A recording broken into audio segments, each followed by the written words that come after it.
What's going on? I am Nando. And I'm DJ. And I'm Diggins. And this is Mostly Nitpicking, a podcast where every week we pick apart a piece of pop culture by looking exclusively at the details. Woohoo! Woohoo! Yay, hooray! This week, a movie that, it's kind of relevant a little bit. And we were also told to do as part of the thing, so it is what we're doing. Ghost Rider 1, Spirit of Nothing, as far as I'm concerned. Is this our quickest turnaround from a request or, awarded prize in theory to actually doing what the prize says we should do? Absolutely. It's most certainly not our longest. Well, the clock is still ticking on that, right? We still got one in the can. We gotta take care of it at some point. That was only, December? So that's nowhere near our longest yet. That's true. Yeah, we've had some long ones. Yeah. But this week, we're going to talk about Ghost Rider 1, and it's going to be great. Before that, how's everybody doing? Doing pretty good, Nando. Doing pretty good. How about you, Diggins? Just about as good as that first Larry David impression you did not too long ago. Oh, yeah, roughly on par. Speaking of show related inside jokes and bits, so I had told the story about how I went in with the lobster roll to see Fantastic Beasts. And, Roger, friend of the show, on Twitter had said that I'm becoming the terrible people that I frequently lament going into theaters. And I reject this assertion that what I did was a crime in any way, because it was victimless. And yeah, I said that maybe I would do it in a half full or full theater, but I think the jury's still out on that. And even if it was full, I still don't think that we're really having a problem. Maybe I'll try this with Doctor Strange, because that's as full as a theater could be. Maybe I'll sneak in just a tuna fish sandwich and just see what happens. Like in the movie where he gets is that what it is? I don't know. One of those movies where they get a tuna fish sandwich and Wong's I don't have money because we don't have money in these for some reason. Like a metaphysical when Harry met Sally. Joke. The tuna That's fish exactly sandwich. it. Yeah. Well, I didn't want to spoil that's going to cross over in Doctor Strange in the Multiverse of Madness. Yeah, Doctor Strange is going to have to know how to fake an orgasm, so he goes over to the When Harry Met Sally universe. Yeah. That's exciting for him. Speaking of movies and universes, before we get to Ghost Rider, we got to talk. I got some news of the week for you. I got two. Oh, let's go. Two big ones. You want the good one or the bad one first? Let's do the bad one. Hit me with the good one so we can end on the bad one. All right, that's the medium one, Nando. The good one's the best news of all time. You guys, everybody's favorite characters come in a movie. It's been years, maybe decades. I don't know. But we're finally getting, from the Sony Pictures universe of Marvel characters, a movie about El Muerto, played by Bad Bunny. And what? Yep. Isn't that great news? Oh my god. You guys love El Muerto, right? Remember Guys, him? Huge fan.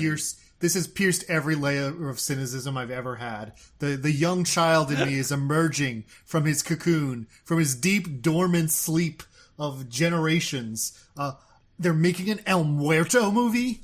I don't think this actually. I feel like that wouldn't line up because by the time you were the small child of you wouldn't have known El Muerto existed because I don't think he was a thing in that long. But yeah, they're making the El Muerto movie. You guys, thank goodness. You guys remember El Muerto, right? He premiered in Friendly Neighborhood Spider-Man 6 from 2010. We all love him. Ask me anything about El Muerto. I am the world's #1 El Muerto head. I'll know the answer, no question. All right, Diggins. What is its superpowers? El Muerto's superpower, of course. Not many people know this, but El Muerto is Spanish for the dead. Oh, get out. I see. This is the kind of stuff that they got to get into in the movie. I know. They're gonna take at least 15 minutes to set that one up.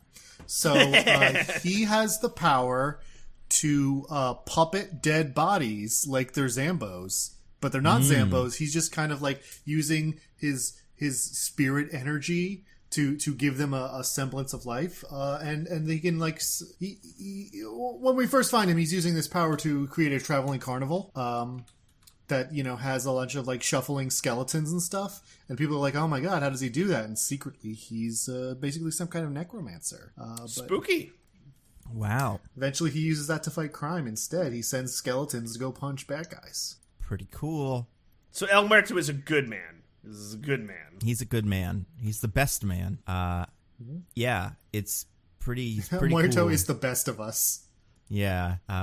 DJ, which El Muerto comic is your favorite? Is it Friendly Neighborhood Spider-Man 6 or Friendly Neighborhood Spider-Man 7? I am more partial to Friendly Neighborhood Spider-Man 7 just because I think they flesh out the character a bit better in that one.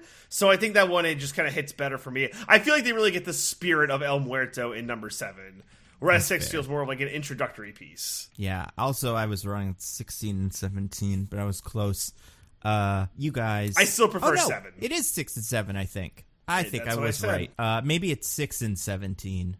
I don't know. He's been in 2 comics. That's the joke. It's pretty good. Yeah. So, you excited for the El Muerto movie? That's definitely not just some sort of scheme to trick investors or something. Trick investors? No.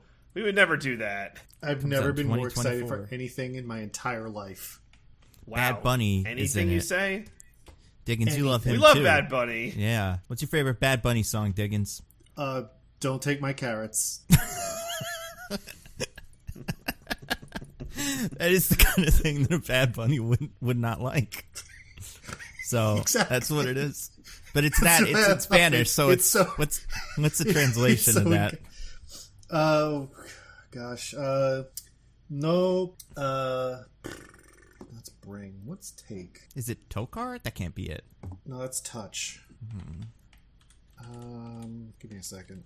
I swear I kind of know Spanish. That's what you'd think. Yeah, you say that to all the whoever's asking you. No toma mis. I actually don't know the word for carrots either. This is going great. No toma mis zanahorias. Love that sounds it. good. It's a good one. It's a banger. DJ, what about you? You probably know who he is from wrestling, right? Yeah, he's my favorite wrestler of all time. I love Bad Bunny. My favorite song by Bad Bunny is probably Amor Foda. I love me some Amor Foda. Love Yeah. photo? Yeah, man. Might as no well. quiero que más nadie me hable de amor. Ya me cansé. Todos esos trucos ya me los sé.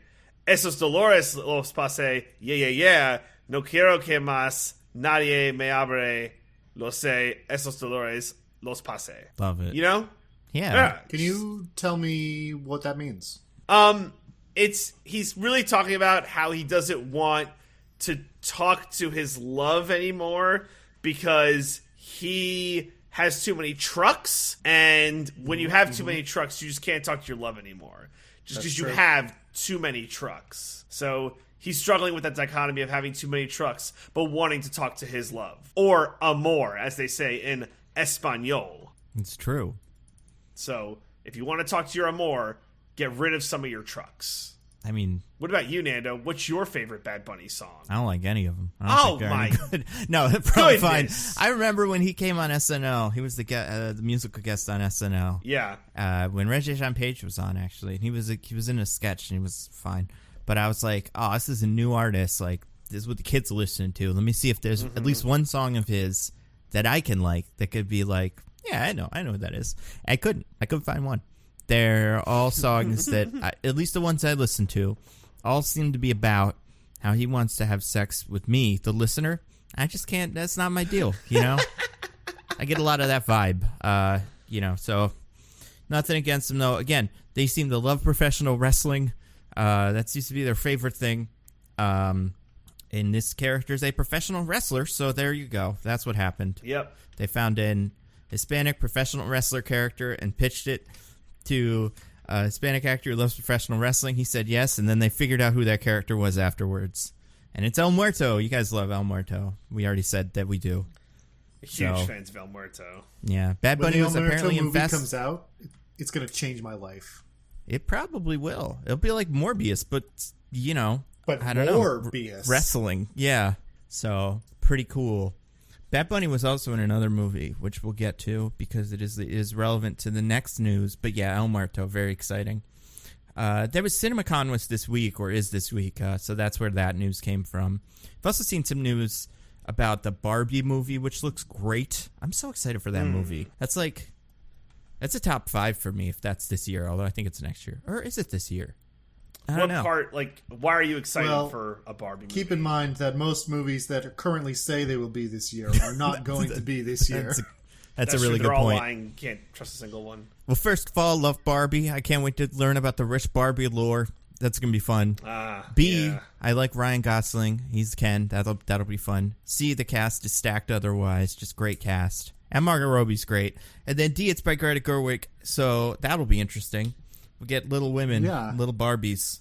So interesting. Yeah. I am actually pretty interested in what Greta Gerwig does with the Barbie property. Exactly. I can't wait. So is it about the Barbie doll? Like, yeah, it's like the Buzz Lightyear movie. It's about the doll that the movie of that's Barbie was what I'm based on. saying. It's I think these questions are fair. No, it is. Yeah. It's what's the little girl's name? Skip or whatever. Skipper. It's Skipper's Star Wars. You know, it's the movie she saw that made her want to be Barbie or whatever. Yeah. Well, I mean, maybe she wants to be Barbie. That would be. I guess she wants to be Barbie. She could want to be her older sister, look up to her or whatever.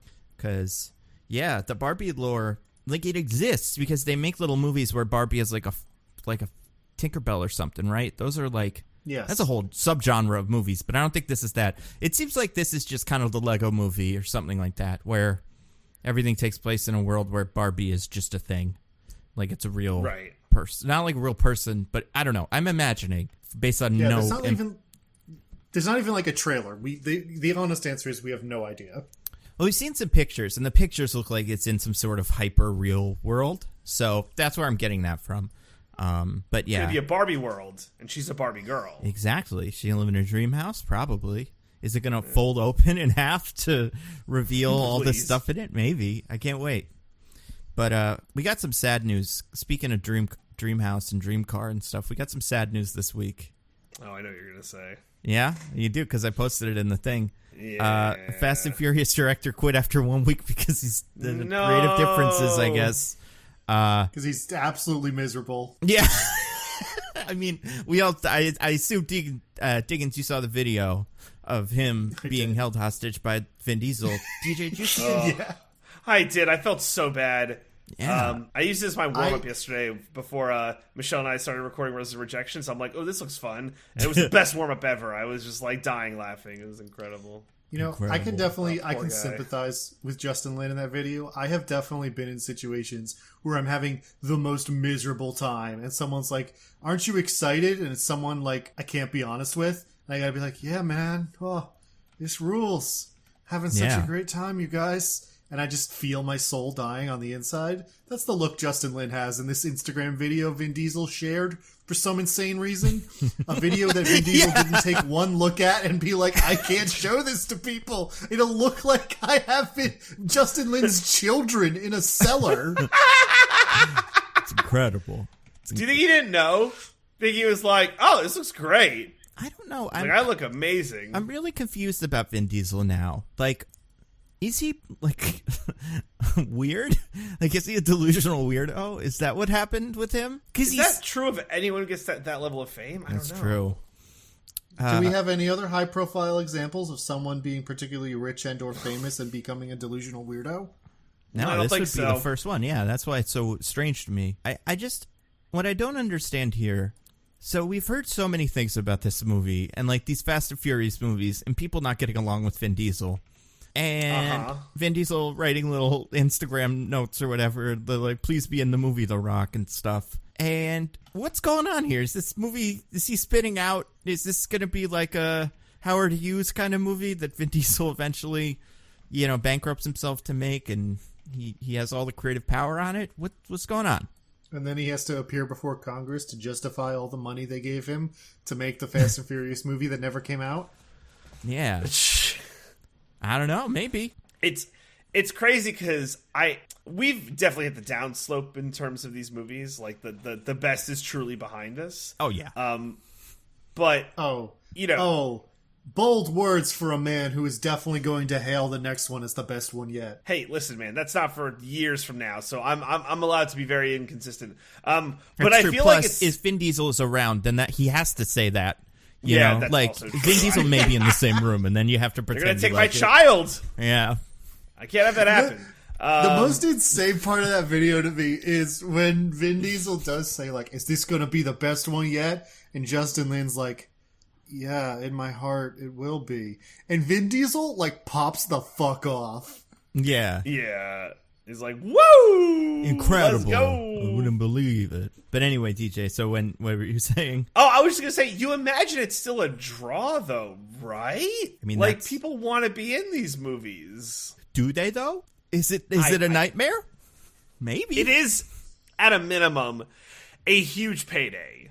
Because these movies always do well. Yeah. Yeah. So you have at least that part going for you, right? You get Like, you it's get any amount of, like, royalties off that, and, you know, with SAG, you definitely do. You're pretty much set. Now, I will say, this might not be Vin Diesel's fault. Do you know who actually is probably responsible for this, you guys? Who? It's probably Brie Larson's fault when you really think about it, you know? They went woke, and that's what happened. This is what happens when you go woke, Yeah. you know? It's true. Yeah, the movie already, this franchise already fixed its problem by killing off all of the women that are not, you know, properly chained to a loving husband. But then they had to go in and bring in a new one. That's right. I bet, do you think she's going to be like Cypher's older sister or some shit? Ugh. Cypher. She's still in these, right? Remember Cypher? Oh, right. Yeah, I guess she's still around too. I forgot about her. We thought she died in the last one, but it turned out she was doing RC car. Like she had not even just RC car. She had like a little seat, like she was at an arcade that she was driving the plane from, and she got out and was like, boo. I was screwing up Cypher and Ramsey. Oh, yeah, Ramsey's still kicking. But Ramsey is lovingly attached to Ludacris. So. Well, or is she? Because her and Tyrese have the whole... I mean, the three of them have the whole kind of like, we might be a polycule energy. Yeah, honestly, I can't remember how that's kind of progressed. Because the last one was very good. I don't know. Well, easy, Nando. It hasn't. It's still just one of them tries to impress her, and then the other one makes them look a fool. And that's the whole thing. I'm trying to remember now. What was the last one of these? 9. For 9. Right. Huh. Okay. I don't remember anything from that movie. They went to space and became minions. That was that one. Okay. Now I remember. Yeah, I don't know how that movie progressed, how the love progressed. Oh yeah, because Tyrese learned that they were invincible supermen in that one, and then forgot. Yeah, and then they made really important. they made fun of him. Yeah. Even though he got like shot right in the head, he was like, "Oh my god, I'm fine." Yeah. Ugh. They gotta stop making these. I mean, are they gonna do the Jurassic Park crossover one? Because that one I'll like cape up for. I'll give any amount of praise if we're doing the Jurassic Park crossover. I mean, maybe Vin Diesel just doesn't want it because the dinosaurs are taller than him, and he can't do a thing where he stands on a bunch of apple crates and pretends to be as big as a T-Rex. So that's why he made Justin Lin. Like Justin was like, "All right, I can't do this. This isn't working for me." Who do you think? So maybe he's worried that if he goes up against Duke Thunderguns, Chris Pratt, then he might not be able to avoid not looking like the coolest person in the movie. That's true. Do you guys, by the way, who do you think should direct the new one? That's a great question. David Lynch. Edgar Wright. Edgar Wright would be cool. You get a really trippy Fast and Furious with Edgar Wright. I mean, David Lynch would also be cool. Has he ever said that he likes these? There's no way he would do it. This is like impossible. There's no way. I'm not sure he's ever expressed an opinion about the Fast and Furious franchise. Yeah, right? You'd be surprised though. I feel like there are a couple high profile directors who have said, like, I really like those movies.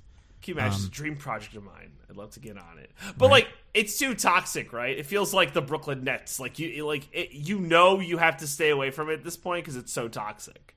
Yeah, I mean, they could do. I do think they should get J.J. Abrams to ruin it. Just like the last time he ruined an 11-movie saga-ending franchise of when the director quit. If you count Hobbs and Shaw and Rogue One and Solo, it's gonna be pretty good.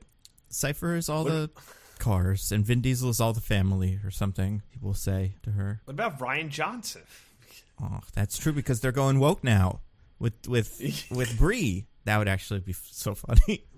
What about Joss Whedon? Let's get Joss to fix this up. Yeah. Speaking of directors that always get it right, they could do no wrong, and then they could have a whole bullshit campaign around it. It'd be great. And I think it would definitely bring the attitude towards women back to a place that some fans would be happy with. Exactly. I'll be honest. You know what? Who just came to mind that I think would be crazy? What if they got the Danielses to do it? Oh my god! How wild would that be? I have no idea what that movie would look like. Have either of you seen Everything Everywhere All at Once yet? Nah, but I'm I going that on turned Friday. Down for what video? So I know what their deal. They're crazy. They're crazy guys. Look, I'm not suggesting you don't know their deal. I'm just saying, I love that movie, and I'm curious if you've seen it. Nah, I'll see it when it comes Nana to will me. go watch it once you see Severance. That's the trade-off. True. Oh, maybe that would be. I do want to see it though. It just hasn't been at my house yet, so no dice. What if they got the director of this movie? Some fucking guy, whoever it was. Mark? I want to say, is it Mark Steven Jackson? Is that a person? That sounds like it's right. Just Yeah, put names together. I kind of remember Nando, this. Never trust Nando, a the man who has answer- 3 first names. Nano, the answer is standing right in front of you. We need to get someone or someones who have worked on a high-paced, fast-moving, colorful, dynamic movie featuring cars and racing And over-the-top characters who can overcome any obstacle. And a love story that transcends space and time in the form of a song. Which is, they have usually these movies have songs, so maybe this one will be the Cloud Atlas song. And also, Channing Tatum can be in it as his dog man. And also, they also went woke in their new one because of transgenders, issues. So they'd be perfect for it. That's how it goes, If they somehow got the Wachowskis to direct this, I would shit myself. Like, you bring them back. Yeah. Together again. It'd be genius. I mean, they're great at it. It'd be perfect for it. We finally inject literal color into these movies. It's like, oh my god, the skyscapes are all pink and green now. Oh my god. The bad guy could be E.P. Royalton, the industrialist trying to buy the family or something. Speed Racer is also a movie about family when you really get down to it. So. The villain has never been capitalism in these movies, so finally it can be that goes with the woke, right? That's true. Yeah, that would be going woke. Oh god, be pretty good. Sprite, old Chip, right. Get back in the car. We gotta go. We're gonna go get on Thunderhead, do backflips and shit. I mean, they're doing things that might as well be Speed Racer things with their cars already. If in Speed Racer he did that shit with the bridge from the trailer for the last one that was in the movie, I guess. Yeah. But if he did that, you'd be like, all right, Speed Racer, let's get back to reality here. So it fit right in. Also, this one's Fast and Furious X or whatever. So you got the Racer X. It's he could be the bad guy. Yeah, it's all coming together. It is coming together. I feel like now that I think about it, speaking of X, I thought about X-Men because of X, and it's the same font. Matthew Vaughn would actually be pretty fun. I would like to see that. I'd like to see a car movie by Matthew Vaughn. I don't think we've done that yet. I guess there was a car scene in Kingsman 2, but got a lot of style. So I imagine what Universal is actually going to do is just get a director they already have on payroll and just have that person do it. Yeah, they get the guy who made the other ones, James Wan, right, or something he could do it. A lot of times with these sorts of movies, it's you don't really want someone who's going to really leave a big imprint of their own personality on the project. You want some kind of workman-like studio director who's just going to do what you tell them to do. Oh my god, guys, Vin Diesel. I Directorial think debut. He knows what the movie should be better than anybody. I think he wants to. Yeah, it would be incredible. The movies? What? Incredible. It's like the movies. He could make them. Yeah, I don't know. They'll probably get that guy who made 8 too, because that was a different guy than these other ones. Yeah. Was it F. Gary something? Was his name? F. Murray Abraham, I think is who it was. F. Murray Abraham. That's right. Khonshu's own. That's right, yeah. Also, Solieri can come in and do this. I looked up the director of Ghost Rider is Mark Steven Johnson, so we were close. I got him confused with Mark Steven Jackson, some sort of football player version of that guy. Because Steven Jackson sounds like the guy from Moon Knight. Isn't Mark Steven Jackson the Moon Knight guy? Oh yeah, Mark Steven Grant. Stephen Grant, Mark Spector. Who's the other one? There's another one, usually. Oh, spoilers. Jake something? Careful. Not made from the comics. It's not in the show. Or is he? Who knows? You guys got to watch it. Oh. Anyway, speaking of two identities and working for the devil or whatever, that's not what Moon Knight is. But we got to talk about a movie called Ghost Rider 1, Spirit of Nothing. Oh, yeah. So this was requested by friend of the show. Who was it, you guys? I know we said this last time. We're like, who did it? And I think you had the DM. should But they be won our March Madness tournament. Yeah, I'll see if I so, can you find know, the DM. good on you for winning our March Madness tournament and preventing us from having to do Turning Red, because that was the other person who could have won. Yeah. That would have been the movie. How awful. We almost had to watch a good movie. We would have been canceled immediately. Although on new Twitter, I guess we would have been fine. Like, it would have been like totally. We would have been praised. We would have become celebrities. That's true. We could, yeah. And I still haven't seen that movie. I got to watch that movie. But only these men can speak truth to power. Instead, I watched this one. Hooray. Hooray. Hooray. Ghost Rider 1. Doing your job, Nando. Speaking of your job, DJ, what's your job this week? Oh man, it's time for the IMDb B is in spelling bee, where America's favorite game.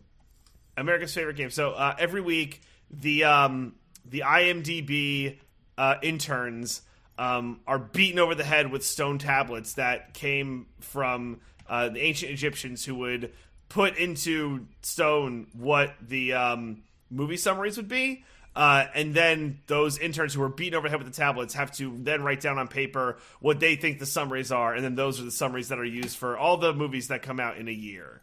So it's really cool. It's really, good that really they do cool. that, you know, keeping the ancient Egyptians in the world that aren't doing Yu-Gi-Oh, keeping them paid. Yeah. And, you know, Keep them busy. Yeah, you know. yeah, Give them a exactly. paycheck. How can we know our future if we don't know our history or whatever? Someone said that. Was that in this one? Maybe. It sounds like something that could be in this one. There's a thing that they claim is history. So anyway, I have what the intern wrote down on paper for Ghost Rider, and it is up to you fine gentlemen to guess it. Real quick, before I forget, this one comes from Bair. Bair is the name of the fine listener that won the March Madness bracket with Kansas, the team that won it, I think. Good on you, Bair. Or not, you know. You're about to hear. I don't know how you feel about this movie. Maybe you love it. And maybe we'll say nice things. Maybe we'll say mean things. Who knows? Who's to say? This one's for We you. have not discussed this, so I have no idea how my co-hosts feel about this movie. But, like, you know. If you know, you know. Do you? We'll see. Do you? I think we know. Who's going first? I don't know who goes first. Well, Who lost I get to last week? choose because I lost last week because DJ cheated at the How Much Money Did Johnny Depp Make game. Those were the rules. We put rules in place for a reason. I'm sorry. You're right. You did not cheat. You followed the rules. You followed the letter of the rules. You were ungentlemanly and dishonorable. But you didn't cheat. I'll take it. I bring lobster sandwiches into theaters. I get true. it, okay? That's where I'm at. So I am gonna choose to go second on this one. Damn. like a true All right. gentleman. Okay. After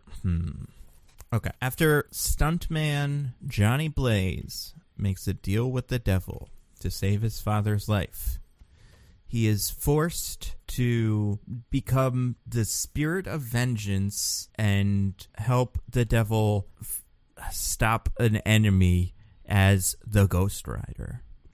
All right. Diggins. Okay. After a deal with the devil gone awry, stuntman or Daredevil Johnny Blaze is forced to become the devil's bounty hunter, Ghost Rider. This is really tough because you each got like a different integral thing. But I think I have to give it to Nando just because he also got the flow better. Nice. That's what I like to hear. So the unique things you got. It's a rigged process. We all understand this. Well, but usually me and Diggins rig it, so I'm not sure what's going on. But yeah, I'll take the rigging in my favor no matter who's rigging. Just no one told me. Yeah. Nando, you got save his father's life, and Diggins, you got the Devil's Bounty Hunter. But Nando, like when I read it, I think you'll got the flow. There was one part where you had it like verbatim, but yeah, if either one of you did a more unique detail the other way, you probably would have got it. But here's what it is: when motorcycle rider, so they have him as motorcycle rider. I guess he's not a stuntman in the beginning of the movie. No, I mean, he does ride a motorcycle. He does it with his dad. There's no point in this movie where he's not doing that. Yeah, is he stunt riding as a child? Yeah, I guess you're right. Yeah, going through fire. That's the first thing we see him do. Yeah, but is it a stunt or is it boring, lame motorcycle? You know, I'm not impressed. All right, so when motorcycle rider Johnny Blaze sells his soul to the devil to save his father's life, he is transformed into the Ghost Rider, the devil's own bounty hunter, and is sent to hunt down sinners. Okay, I feel good about that one. So Nando, you kind of had that flow for it. Like, you said deal with the devil instead of sell his soul, and I know, Diggins, you also said deal with the devil, but it was like Johnny Blaze, sell soul, devil, save his father's life, and then kind of the rest. Yeah, it's pretty good. It's pretty good. So I get to go first. You do, yes. So, all right. So Ghost Rider number 1. I remember seeing this when I was in high school. When did it come out? 2007? Something like that? Yeah. So it was like senior year. And I remember going with some friends to this, and it was like a big deal. I was kind of excited for it. Because it was like back when we got one comic book movie a year, and they were mostly bad. So any new comic book movie was like exciting. And honestly, I scratched my head to think of another one that came out in 2007. This might have been our only one. Hulk or Iron Man, did either of those come out in 2007 or was it 2008? Both 2008. Iron Man's 2008. Okay. Yeah, they were both 2008. Dark Knight was 2008. Wolverine Origins, I believe, was also 2008. The best one. Maybe Fantastic Four: Rise of the Silver Surfer was this year. I don't remember. There weren't a lot. Okay. Also, maybe Elektra was this year, but I think that was 2006. No, anyway, so I think Elektra was 2005. Was it though? When was Daredevil? Wasn't Daredevil 2004? That feels too fast, but I'm not sure. Either way, so I remember seeing this, and I don't think I've seen it since. I've seen clips every so often, and I don't think we appreciated this at the time, and I don't think we've really gotten there since. As Marvel's first movie exclusively for the blind, I think that's really cool. They made a movie for blind people.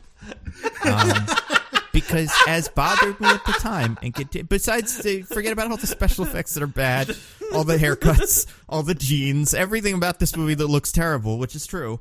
There's a scene in this movie that, honestly, like, I remember seeing it as a kid and going, "That's really stupid," and it only makes me angrier as an adult. And this is my whole take on this movie. 2007 Eva Mendes, dressed like 2007 Eva Mendes, goes to a restaurant looking just to the nines, ready for the hottest date of her life, and she asks a waiter, "Is she pretty?" And the waiter goes, Yeah. I couldn't for the life of me figure out what that was, and I have to assume it was because the movie was exclusively for blind people. Even blind people, I think, would be like, "She's a pretty voice, though." But, so, yeah. I think this was the mid-2000s. This was still the height of the funniest thing in the world is that gay people exist. I think he's supposed to be gay. I see. That is probable. That is definitely a good idea, and the kind of humor that would definitely make it into one of these. But goddamn, did that bug me as a kid, and it still bugs me now. I mean, listen, she's a weirdo. She brought her magic 8-ball to the date that she was already at to see if she should be at the date. So maybe he was just like, this is a crazy person. But yeah, no, the movie's horrible. It's one of the worst. It's like Morbius with a slightly more charismatic lead, but it might as well be Morbius. I hate it. Slightly. I object heavily to Nick Cage being slightly more charismatic than Jared Leto. Thank you, sir. I think Nick Cage is more charismatic usually, but I think this is his least charismatic performance of all time. I think he is insanely dull in this movie. The Weatherman? He's great in that movie. Oh my god. Yeah. I even think, and this is the last thing I'll say about before I start to one of you guys, I think almost like watching this movie and then having seen Spirit of Vengeance, not too recently, but like kind of recently, it's just not as good as that one. Spirit of Vengeance, like this movie is uglier. It is like I said, duller. It's the action is more boring. Everything about the next one is better than this, so it just makes this one look. If they had just made one of these, I'd probably be like, it's not that great, but what are you gonna do? It's Ghost Rider. But then they made a second one that's still not a very good movie, but looks cool and it's kind of fun to watch. So yeah, and Nicolas Cage, I think in the second one gets to be fun, way more fun than in this. And just in general, some of the worst acting I've ever seen in this movie, and we'll get to it, but. This movie stinks. Yeah, what about you, Dickens? What do you think of this one? So, I agree with you that Spirit of Vengeance is way better than this one. So, there is definitely a terrible movie in here. Namely, Anytime the Villain's on Screen. Just the worst fucking thing ever. Which one? Fucking Any of them. Any single one of them. They're all bad. The moist one?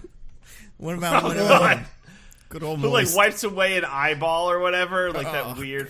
We get a new eye. And you know what? I'm not crazy about any of the times Ghost Rider's on screen either.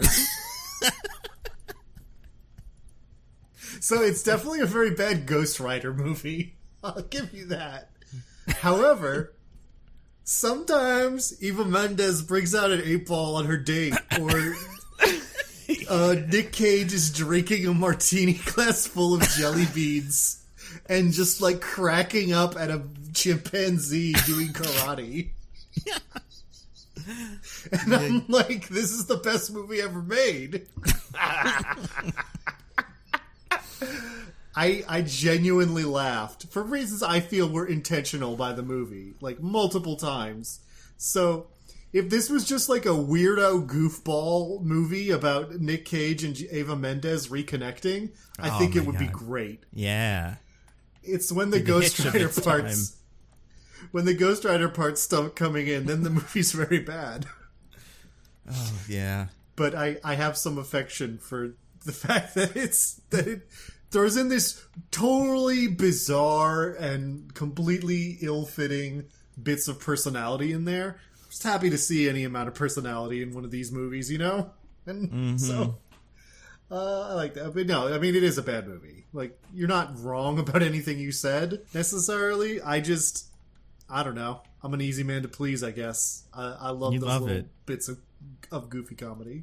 Yeah, when a character is holding a prop that is strange for them to be holding in that scene. Sometimes when the prop they are holding is holding another silly prop inside of it, and you're like, that silly prop is silly on its own. The fact that he's using that to hold it makes it even worse. Or better, you know, but yeah. DJ, what about you? What do you think of Ghost Rider 1? All right. No. So a couple things. I don't know if I've told you guys this before, if I mentioned this on the podcast. So I actually I have a weird association with this movie because I actually took a girl on a date to see Ghost Rider when I was 17. I've this story before. It was when you hit that witch with your car, right?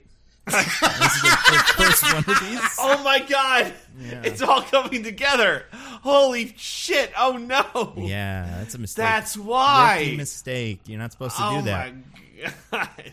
So,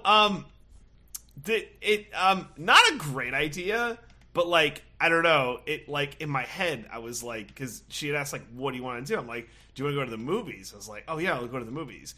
Now, can I derail this podcast for a second? Please. I asked this on Twitter once a while ago. What's the worst movie you've ever taken a date to? Not worst in terms of it was a bad movie, in terms of I should not have taken a date to this movie. Boom. That's a good question. Mine's probably Ghost Rider. Like, I'm not joking. Like, this is a bad movie to take a date to. I mean, like, a date? I took a date, I remember... Here's what's happened quite a few times, and I've taken dates to see movies where the date is gonna be fine, probably, but the movie is a movie I want to see, and the date has no interest in seeing, and I'm just like, I want to see Casino Royale again. We're going to see that, regardless of whether, you know, she's into it or not, although I do think she was into it. My answer is the first Fantastic Four movie, a movie that stinks. Ooh, good answer. Yeah. What about you, Diggins? Oh, for me, it's Mother. Love Mother. Yeah. I think I might have a situation you were describing, Nando. I think that I wanted to see because it was Ghost Rider, and I'm like, yeah, Ghost Rider movie, that'll be cool. And this girl was being nice. It's like, okay, but had like no interest. because I tried to get tickets to 300, but like that didn't fly because they like really cared about me not being old enough to see 300, so that was upsetting. And that would have been so much better to see with a date. Oh my God, it would have been so much better. At least those abs are real, you know, as opposed to, I mean, these abs are obviously real as well. It's the most cut a man has ever been in a movie, but Those either Nick way, Cage abs are ridiculous. you're gonna have a Oh my hard time, God. you know, impressing that date after all those abs you saw on screen, either in Ghost Rider or 300. So this is very roundabout, but yeah, it just like seared into my brain about how poorly that date went. That being said, however, I've never loved a movie in a bad situation more. I fucking love this movie. I don't think either of you guys are wrong with any of your assessments, but what I think is that there is such like a silly, like weird movie here that you guys were alluding to that just like warms my heart whenever I see it. Because like I don't know if I've seen this movie in full a bunch, but I've definitely turned on FX and be like, "Oh, Ghost Rider's on. Let me watch this shit." And like, it's like from scene to scene, like nothing makes sense. It's like one scene, Johnny Blaze is just riding his motorcycle like upside down to impress Eva Mendes. Then she's in the restaurant with the magic 8-ball and the bottle of wine that she just needs to get through this. Then we're in a police station and the cops are like, "Damn it, Johnny Blaze, just tell me you killed the guys." Yeah. And it's just like We'll get to that scene. I love that scene. Just in a fucking jail cell and like nothing makes sense. And I'm like, God damn, I can't hate this movie. I think that there's like so much bad in this movie, but I fucking love it so much. It just like warms my heart whenever I see the dumb bullshit that's like going on in this movie. And I'm like, you know what? I've seen way worse. And this movie can make me laugh and cry at the same time. So I fucking love it. So yeah, it's not a good movie at all, but it's like probably my favorite 2007 movie. It seems Fuck like 300, man. This movie's great. It seems like you're in the same camp as Diggins, and I would say I'm kind of in that camp too, but not quite as much. But where the Ghost Rider parts aren't very good, but all the other stuff is fine or interesting at least. So that is enjoyable. There's Whenever like Ghost stuff Rider's on screen, you get your phone out, check stuff.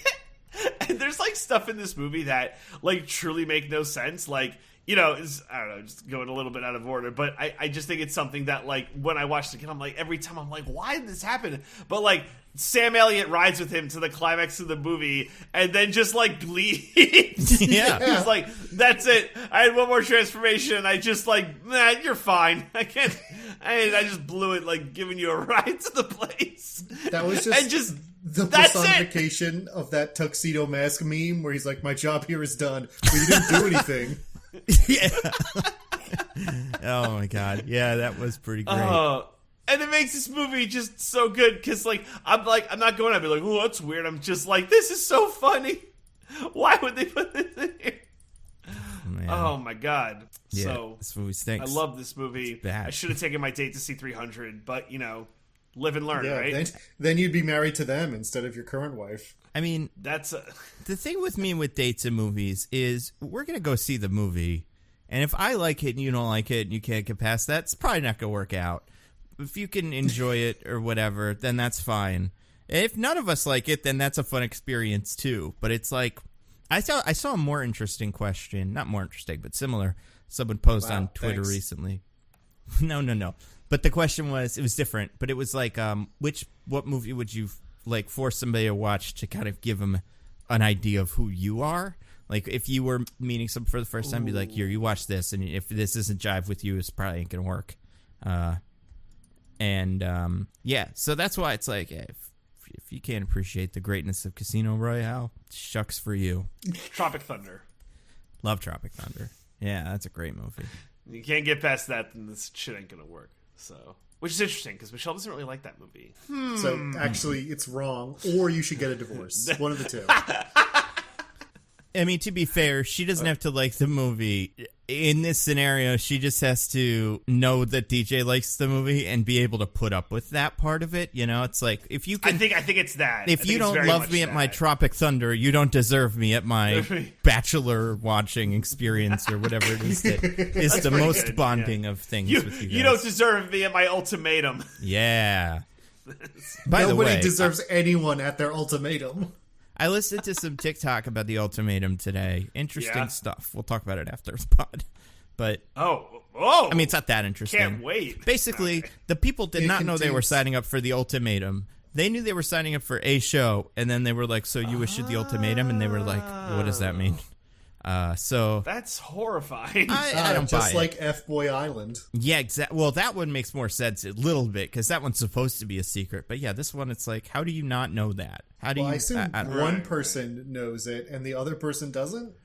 Right. Well, no, this is the thing. In this, the guy is like, I think what they did was inferred that there was a difference in opinion about getting married. And then the guy was like, but the guy didn't say, all right, here's what we're going to do. We're going to do an ultimatum. They brought him on the show and were like, so you guys want to do an ultimatum? And these guys were like, I guess so. It's a weird, it's not that interesting. Also, it's the worst guy.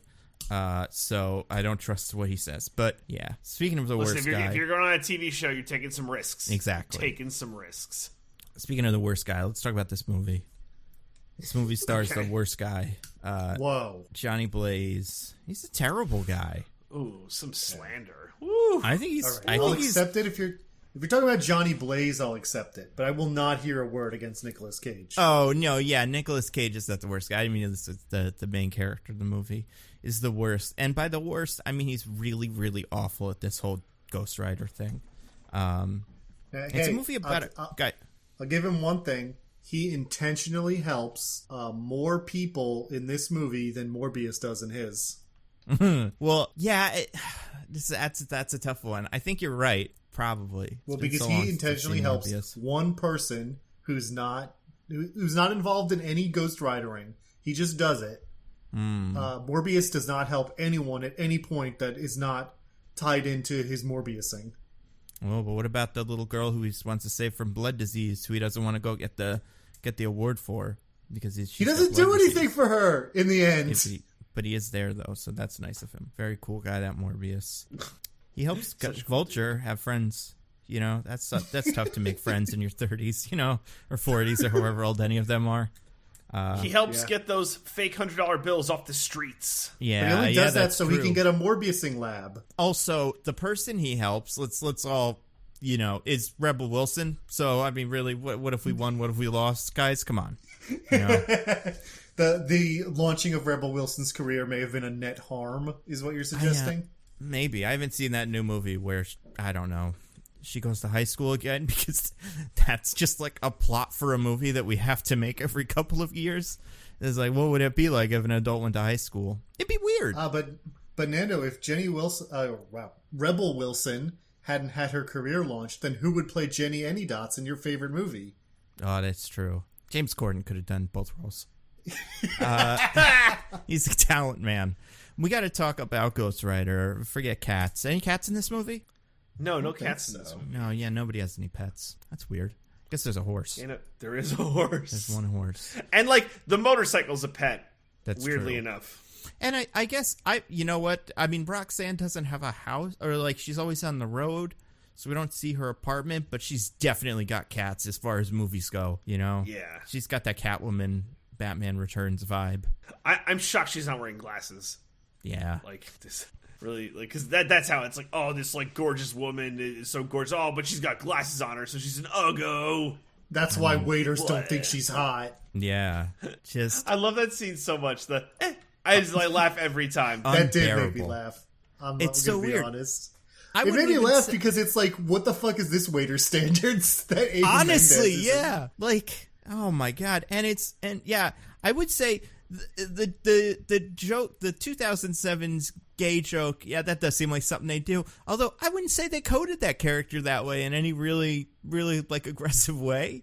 Yeah, you're right. And honestly, like, the joke is not homophobic enough for the 2000s. Yeah, it doesn't make sense to me. I like that movie. That part of the movie was insane. It reminds me of Snakes on a Plane. Remember that one where there's boy. the queer coded silly flight attendant who at attendant? the end has a hot girlfriend. Whoa. Wouldn't believe it. Yeah. Isn't it funny how some people seem like they're gay? Yes, but in sometimes they have a female partner who could, you know, who could believe a thing like that. Instead, let's do the snakes on the plane. That's a more believable thing. Remember when Sam Jackson surfs at the end of that movie? Oh, yeah. Yeah, that was a cool one. Anyway, we got to talk about this one. What did you think of? All right, so he's a stuntman. Johnny Blaze is a stuntman. Working with his dad. Working with his Barton dad. Blaze. What a name. Ugh. Figure if you're going to change the Blaze, because there's no way his last name is Blaze, you would change the Barton, too. You know? Yeah. Everyone out there, listeners, never name your kid with the same letter or sound at the start of at their first name that they have at the start of their last name. Still Absolutely. do it. Don't do it. What about Charlie Chaplin? Good point. All right, if you're naming Listen, your kid Charlie Chaplin, you could keep that one, but all the rest, no Yeah. thank you. Listen, if you become famous, then it's like a cool name that rolls off the tongue or whatever. You're like, that's neat. For everyone else, you sound like a cartoon character. Yeah, this movie is kind of a cartoon, except it's too kind of, I don't know. When the human parts feel like cartoon, the Ghost Rider parts don't feel like cartoon. They feel like CG animated 2007 movie. Yeah, well, it feels like they're having fun with the parts that are not Ghost Rider, and the Ghost Rider parts have to be serious. And I'm like, that's a bad decision you just made. Yeah, I agree. But yeah, so he's a stunt rider at a circus, I guess. Like a carnival deal. Right, because they're carnies, yeah. Also, I gotta say, like, the stuff they're doing, they packed like a whole circus tent to like see them go off like little wooden ramps through like a fire hoop. It's not that impressive. Not even a little. Like it outside of the fire, like if there was no fire, you'd be like, huh, this is very, very odd. But like you see him like go up the ramp and it's like that, I guess that's okay, you know. Even with the fire. That, you know, you got a suit on, you would assume that protects you from fire a little bit. It's really hard to die in that situation. You gotta be really unlucky. Here's the thing for me about this little carnival. It's in this opening sequence here that goes on for way too long. Way too long. It's like 15 minutes. It's insane. It seems like they're like some small town nobodies, right? Like in the middle of nowhere doing their little carnival. And that's why everyone's excited about their podunk little act, because nothing ever happens around here. Right? It's the vibe. Yeah. And we get shots of like empty planes while they talk about their relationship. But at the end of the movie, they go back to the tree that he carves their names in, right? So, and a cop at one point says to him, "Ever since you came back home, Johnny Blaze," suggesting that city that he's in the adult part of the movie is this same place. Right. But then where's the city in these scenes? Yeah, is it like it came up in the last like 20 years? When does the beginning of the movie take place? The 70s? We get no timestamps. We get nothing. We get no like X years later. We get nothing. We get nothing. Johnny Blaze could be 50. Yeah, I mean, that part's extra tricky. I mean, Eva Mendes has to be like in her 30s max in that movie, right? Like, and she was. I mean, right? The way they cast it could have been like when they were kids, they were 12, and now they're 25, right? Because they'll just say that they're like a certain age or whatever.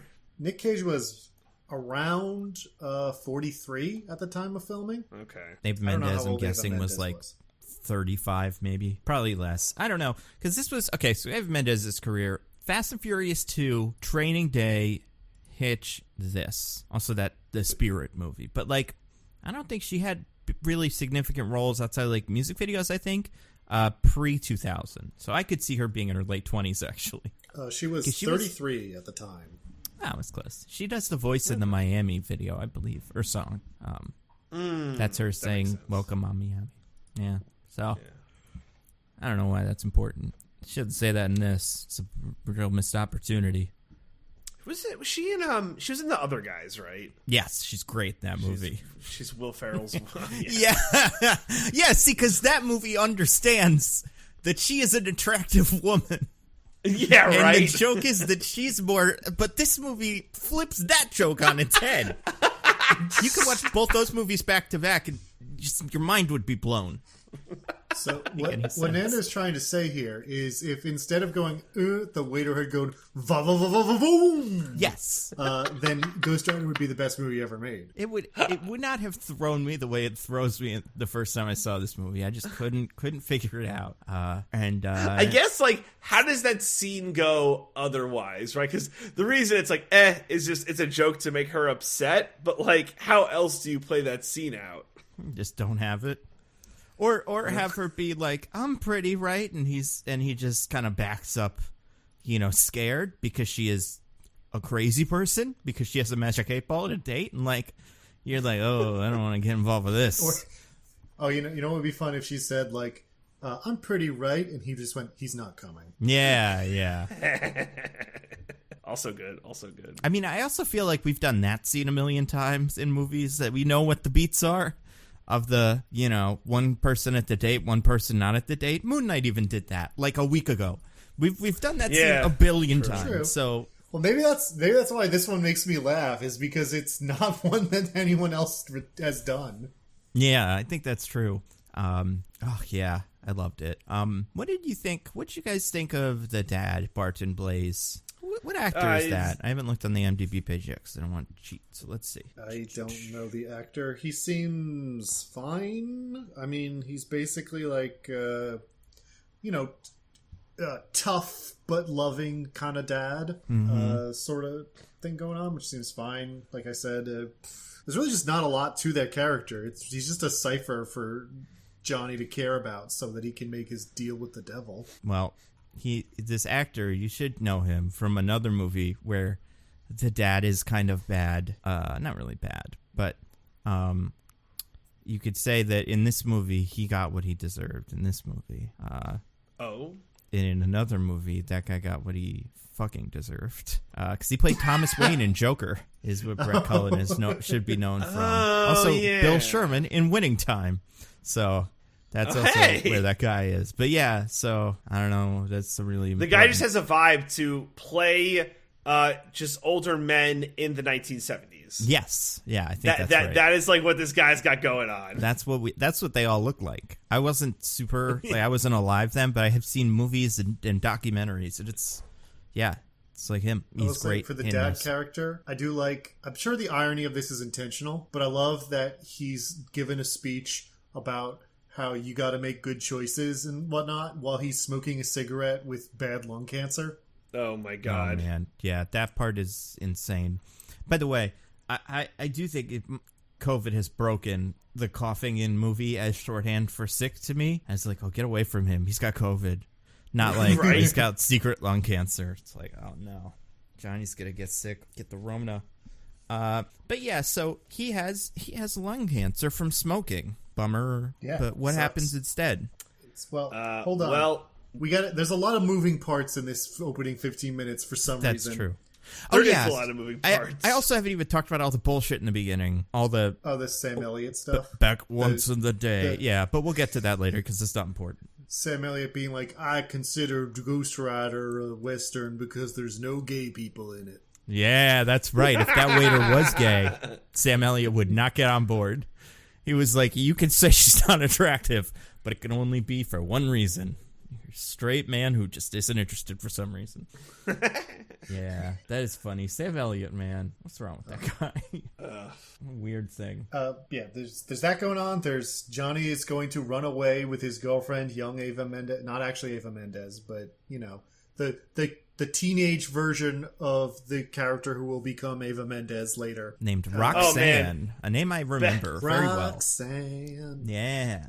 Back in the days when we cast different actors to play the kids instead of just de-aging them. Or like putting him in a silly wig and being like Greatest Showman. Yeah. It's like, oh no, my daddy doesn't love me anymore. That would be great. Eva Mendes they nailed. She looks exactly like a young Eva Mendes. She looks like someone who could grow up to be Eva Mendes, yeah. But so they're going to run away together because her dad is sending her to live with her mom because he doesn't want her messing around with that no good carny, Johnny Blaze. And it's impossible for two people to keep in touch if they're not phically near each other. So they've got to run away. I mean, it's 1970 Nebraska. That's probably true. Once you leave, you're gone forever. I'm just going with that now. Nando said it, now Nebraska? I'm going with it. I don't think they ever say where it is. Well, if you're going with It's the Nebraska. tree thing, what's the building he drives up? I want to say they're in L.A. or something like that, right? Well, that's later. Yeah, but that's where he Right. comes back to town. Yeah, but remember I was saying, like, the movie implies later that where they are is where they grew up. So, Oh, right. yeah. Really I on the come up. I don't remember what the city's... It could have been Austin. It's probably Austin. That would have been crazy if it was like, yeah, this was L.A. It was just like one carnival, not much, but it really came up in the past 30 years. Yeah. It's like a place like, wherever the Microsoft lot is now. And it was just a deserted wasteland. But anyway, what you were originally getting at with this question, Nando, is that the devil shows up to Johnny Blaze that night and tells him, I'll get rid of your dad's lung cancer if you do some ghost riding for me. And he hands him a contract with the same name, what I can only assume is the same name as the NDA Doctor Strange makes people sign before he lets them into his home. The Pactum Pactorum. Yeah, that was cool. And Johnny Blaze is like, I don't know, man. And then the contract cheats. And then the devil's like, it's fine. It really seemed like it was a no from him. Yeah. It really seemed like it was a no. I don't know why the devil's so interested in this one weirdo. Right? Yeah, there's never really any given reason for why he thinks Johnny Blaze is a good choice for this. Especially I guess because since... he rides a motorcycle good? Well, so here's one thing I don't understand, and I don't know what the explanation for this is in comics. The Ghost Rider, as explained in the movie, or explained usually, is the spirit of vengeance. He is a specific agent of the devil who is imbued with like a spirit, one spirit that you put in you, like it, takes over, like Venom. There should only be one Ghost Rider at a time. Right. Yep. But there's not in this. Yeah, we'll learn at some point we have Dub's Ghost Riders. Yeah, what's the second Ghost Rider then? Well, he outran the devil, Nando. No one's ever done that before. Devil seems to know where he is, right? I would think. But so He has to. See, the devil recalled the spirit of vengeance from this second Ghost Rider, but a second spirit was waiting to take its place, the spirit of exposition. That's true. Yeah. That makes Yeah, sense. the spirit of heterosexual love. Yeah, now Well, that would that's a definitely spirit we can get behind. That would definitely be one of Satan's minions. It's true. Yeah. Yeah, those would be the four guys. Wet, dirty guy, airman, and then heterosexual love. Bronco Henry himself is in this movie, you guys. Bronco Henry. Bronco Henry. Remember when he was so good at outrunning the devil, Bronco Henry? Oh my God. I wouldn't believe it. Oh gosh. But yeah, so there are two Ghost Riders for some reason. I don't understand it. But also in the comics that happens now, and I don't know how that works. There's many Ghost Riders, but I know we'll talk about it, but it's also that's true. The Ghosts Rider, like Attorneys General. Mm-hmm. This is the Ghosts Rider. And we'll talk about it later, but it's a crazy choice by the movie, especially how much it doesn't matter. I feel like today, if that were to happen, it would have been like a thing for the trailer. Like you show that trailer, it's like, whoa, get out of here. Yeah, it would be in some random ass TV spot, and it'd be like, I think there's two Ghost Riders in this movie, and it would never really make it to the, and then just some people would be spoiled by it. I love it when they do that. But yeah. Not allowed to see movies a week late nowadays, or else you get totally spoiled from TV spots. You can't see movies a week. Like, even now the TV spots are spoiling it. You got to do what Morbius did and just lie to the audience with fake ones so no one believes right? you. That's the good stuff. Then you go to the movie and you're like, I'm not convinced Doctor Strange is in this. I don't know what this movie is. Sit down and watch Ambulance. But, Devil in this, played by Peter Fonda, which, insane. Any relation to Jane Fonda?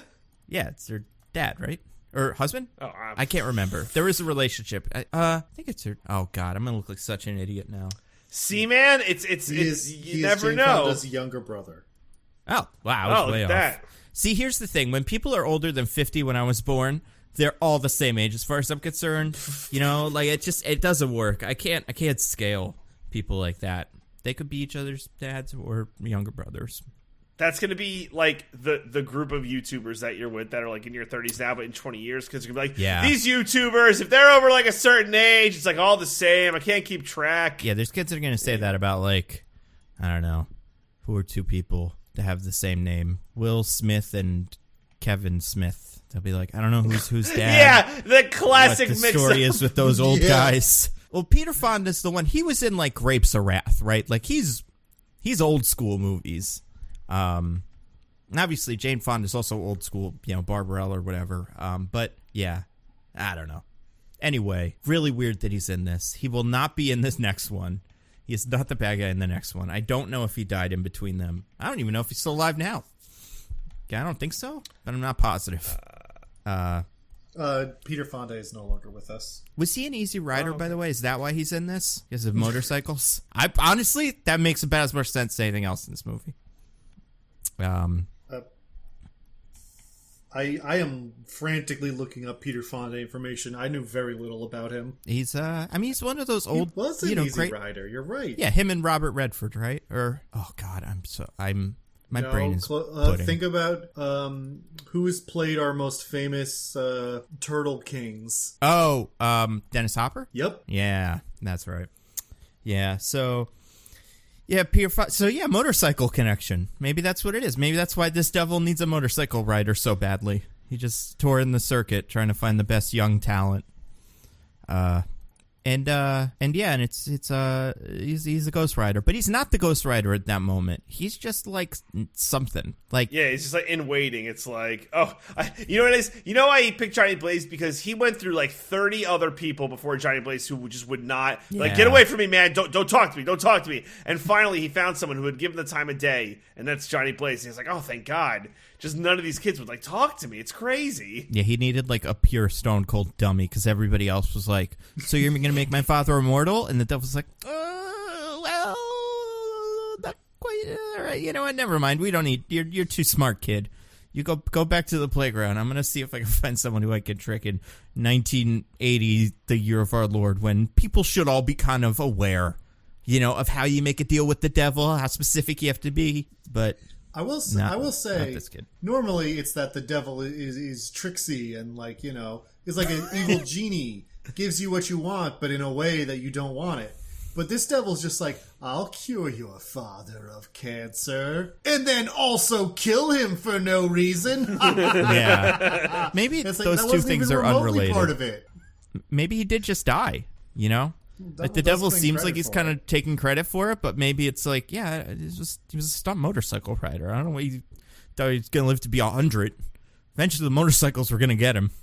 But also, I mean, this motorcycle stunt is so preposterously not dangerous that the devil has to be involved. There's no explanation for how Barton Blaze died outside of the devil did it. To be fair, just riding a motorcycle normally is already outrageously dangerous. That's true. But these stuntmen are going like, the Blazes are going like 10 miles an hour on like wooden platforms that are 5 feet off the ground. I just don't get the stunt in their act. Oh. It just doesn't come off as stunt worthy. Oh, I think as far as a movie that is about motorcycle stuntmen goes, I've never seen one that seems to not understand what a motorcycle stunt is. And the business of them. Even later, I don't think it knows. There's other things that I think it's kind of curious about.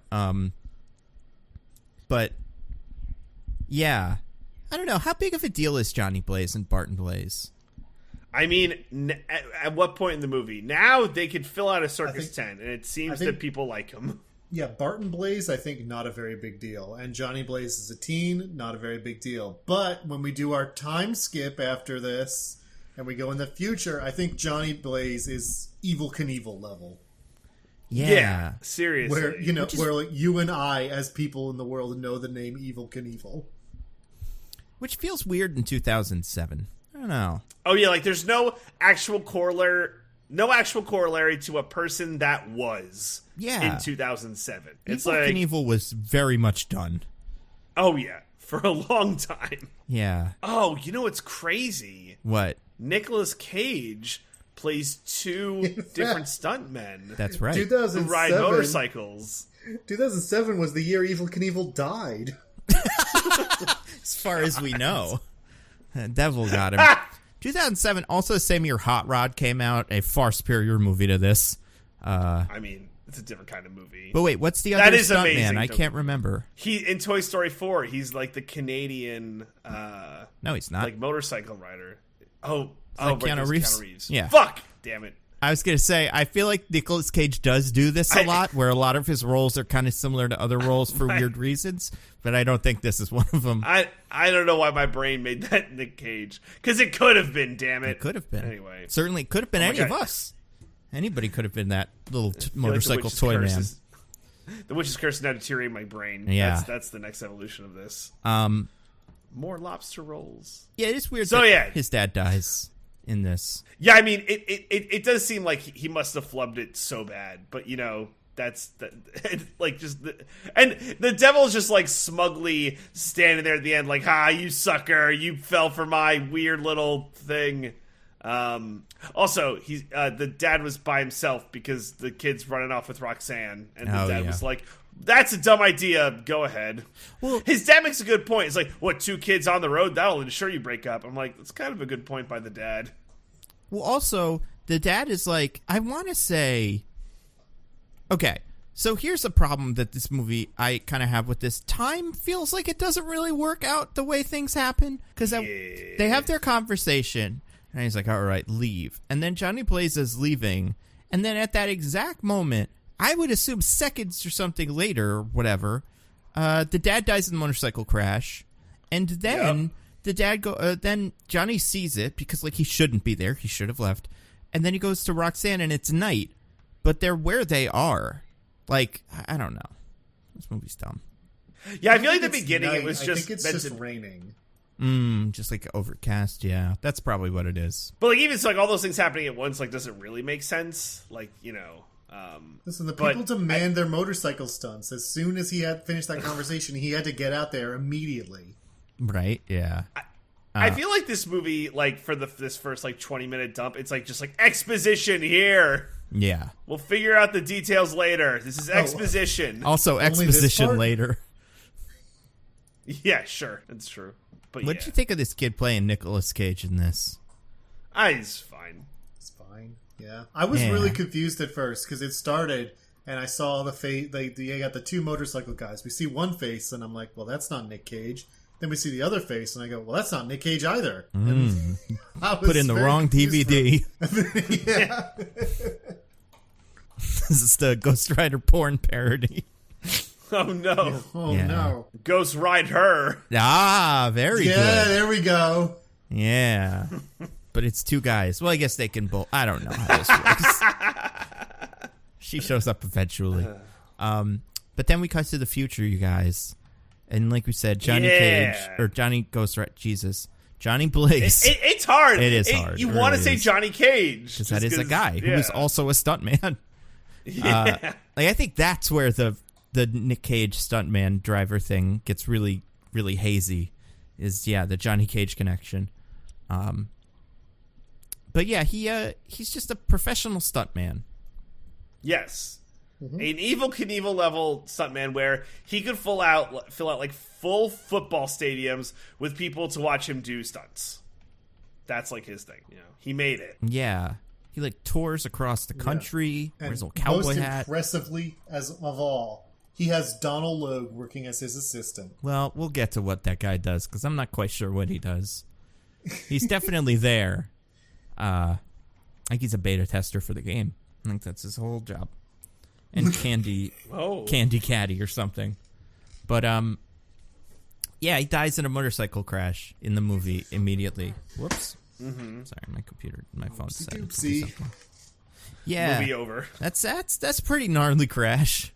Yeah, I mean, the motorcycle runs over his head. Yeah, the visor of his helmet shatters. Also, I got 2 nitpicks for this part. So the first part I love is that like, all right, he has this horrible crash and his crew runs him. It's like, oh my god, Johnny! And they just like take his helmet off as if he did just have the worst neck injury of all time, and just start like slapping him in the face. Like, is he okay? Like, this is like how you would like break someone's neck or like give them irreparable damage like after having a crash like that. Because DJ, if you stabilize were the neck, people. If you were an EMT, you would know that that's the official procedure. for when someone's been in a crash. Oh, really? Yep. Oh, wow. That's what paramedics recommend.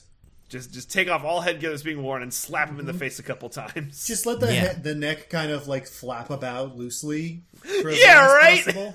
See if they can get to sleep. Have them take a nice long nap. That usually helps. Just sleep it off. What is your second nitpick, DJ? Sleep is Sorry. good for concussions. That one's actually a myth. Wait, really? Yeah, I mean, you shouldn't go to sleep immediately because there might be other things wrong with you that they have to check for.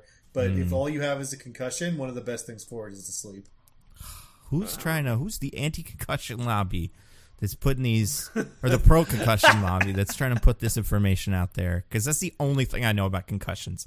I'm not even quite sure. Like, I don't even know really what it is. I know it's not good. It happens when you bang your head. All I know is don't go to sleep afterwards, and now that's a lie.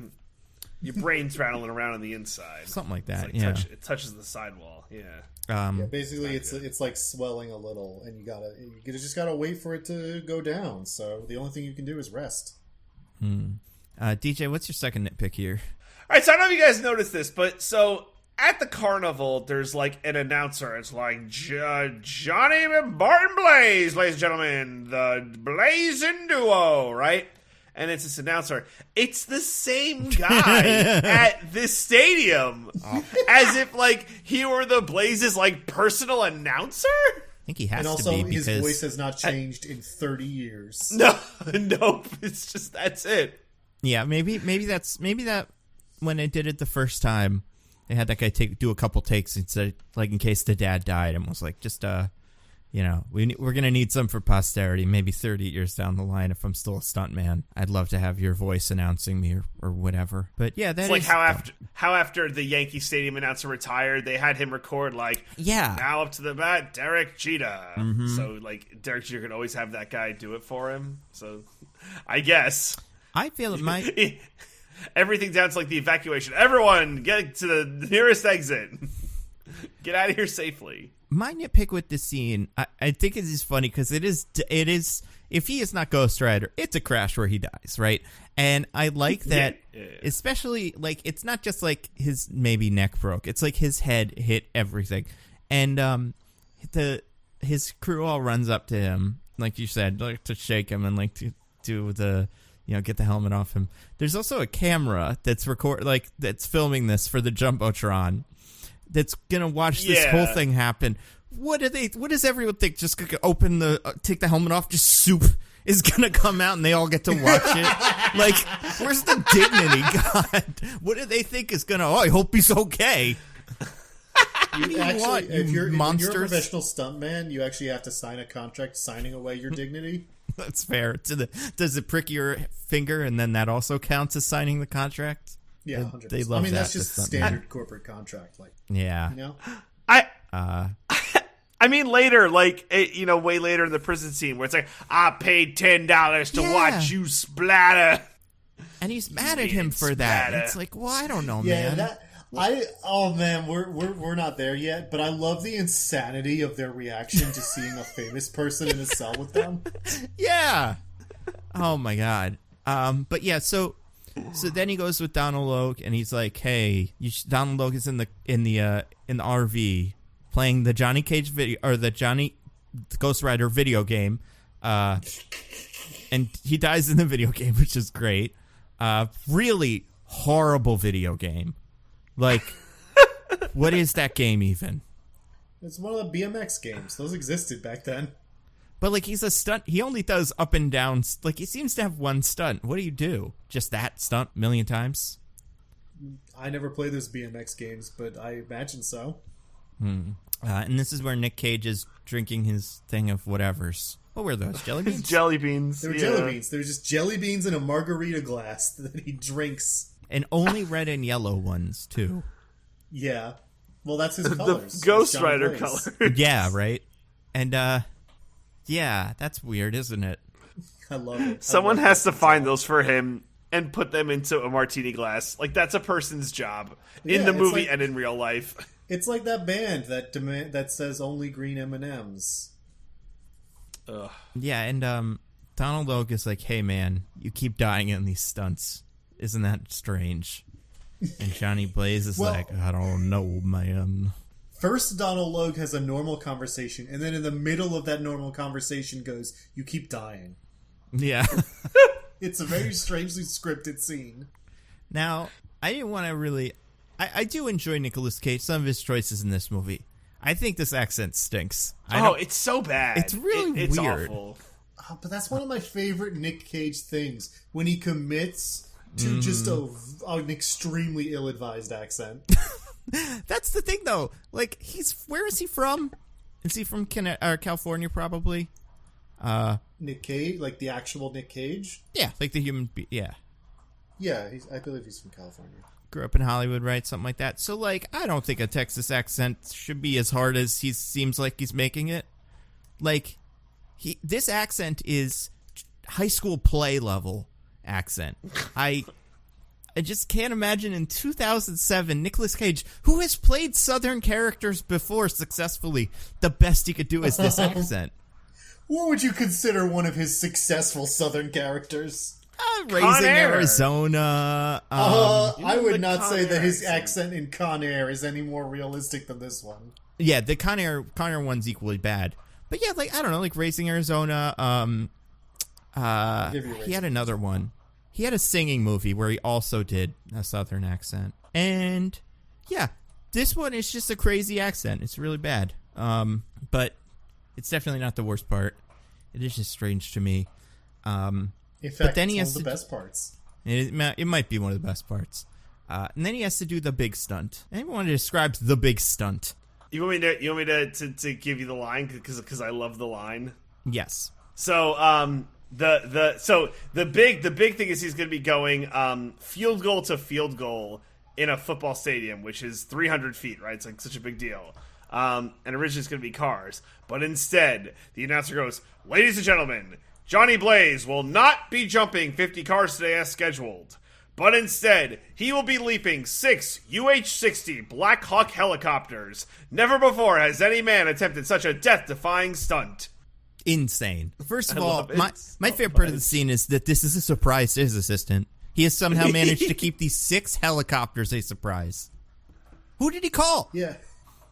A, who did he call? B, you'd think that the assistant would have at least some peek into the finances, enough to be like, what's this?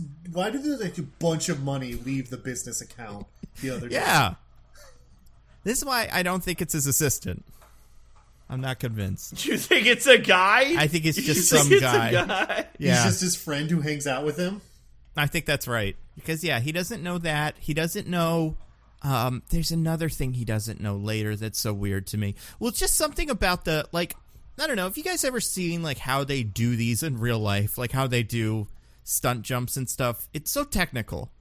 It's so, like, you're going 55 miles exactly when you go down the thing, you know? Like... Hit the NOS. It's all math. Right at the moment. But that part, yeah, when he says that, it made me really angry.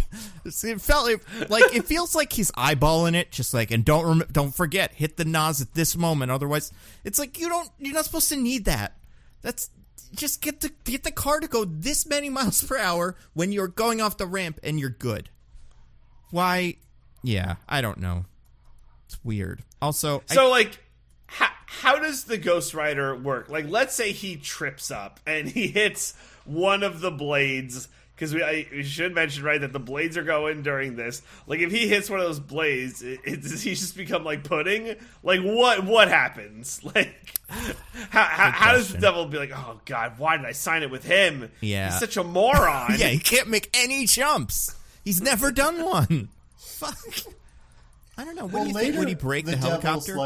Later, the devil's like, I protected you from all those jumps. And it's like, actually, I didn't. It was all you. And by the end, I'm very confused as to whether or not that's true. Yeah. This devil has that Mac from Always Sunny, like, playing both sides. So he always comes out on top energy of, like, no, actually, that was what I wanted. Which is fair, because that is kind of how God seems to work a lot of the time in the Bible, too. Everything is his plan, and everything that doesn't go right for him actually did. So, yeah, that makes sense. But, yeah, I don't know. I feel like he would... Well, it also seems like sometimes Ghost Rider is really hot, but... Yeah. Not, like, on fire. Just, like, superhuman levels of, like... You'd touch him and he'd be, like, 200 degrees. So maybe he'd just melt right through the wheel, you know? Or the rotor. He would just... and then cut it in half. Is this the scene where he drinks a whole pot of hot coffee, too? Yes. It's fucking weird. Yeah. It's really weird. I couldn't tell if it was hot coffee or not. I thought it was like, maybe it hasn't been on the burner for a while. It's totally hot because you could hear it like sizzling as he drinks it. Mm-hmm. It's so weird. Shouldn't someone ask a goddamn question? A whole pot of hot coffee. And again, like, that seems like, I don't know a lot about stunt drivers. I don't think you want that, right? Like, don't you want just the most clear mind possible to get the thing to those degrees or to that speed? Like, you don't want extra fucking adrenaline and stuff. I don't know. This is him trying to figure out if it's him or not. Yeah. By throwing in as many obstacles as possible, I'll know whether it's me or not. That's possible. Also, I just think that as a person, as much as I, as someone who goes to this event, would like to see Johnny Blaze jump 6 Blackhawk helicopters or whatever, it's 300 feet. Whatever. Either he makes it or he doesn't. I don't think he's going to fuck up in the middle. I think he's either going to hit the ramp mostly or overshoot it a little bit or maybe hit that last helicopter. But, like, there's not really anything cool he's doing.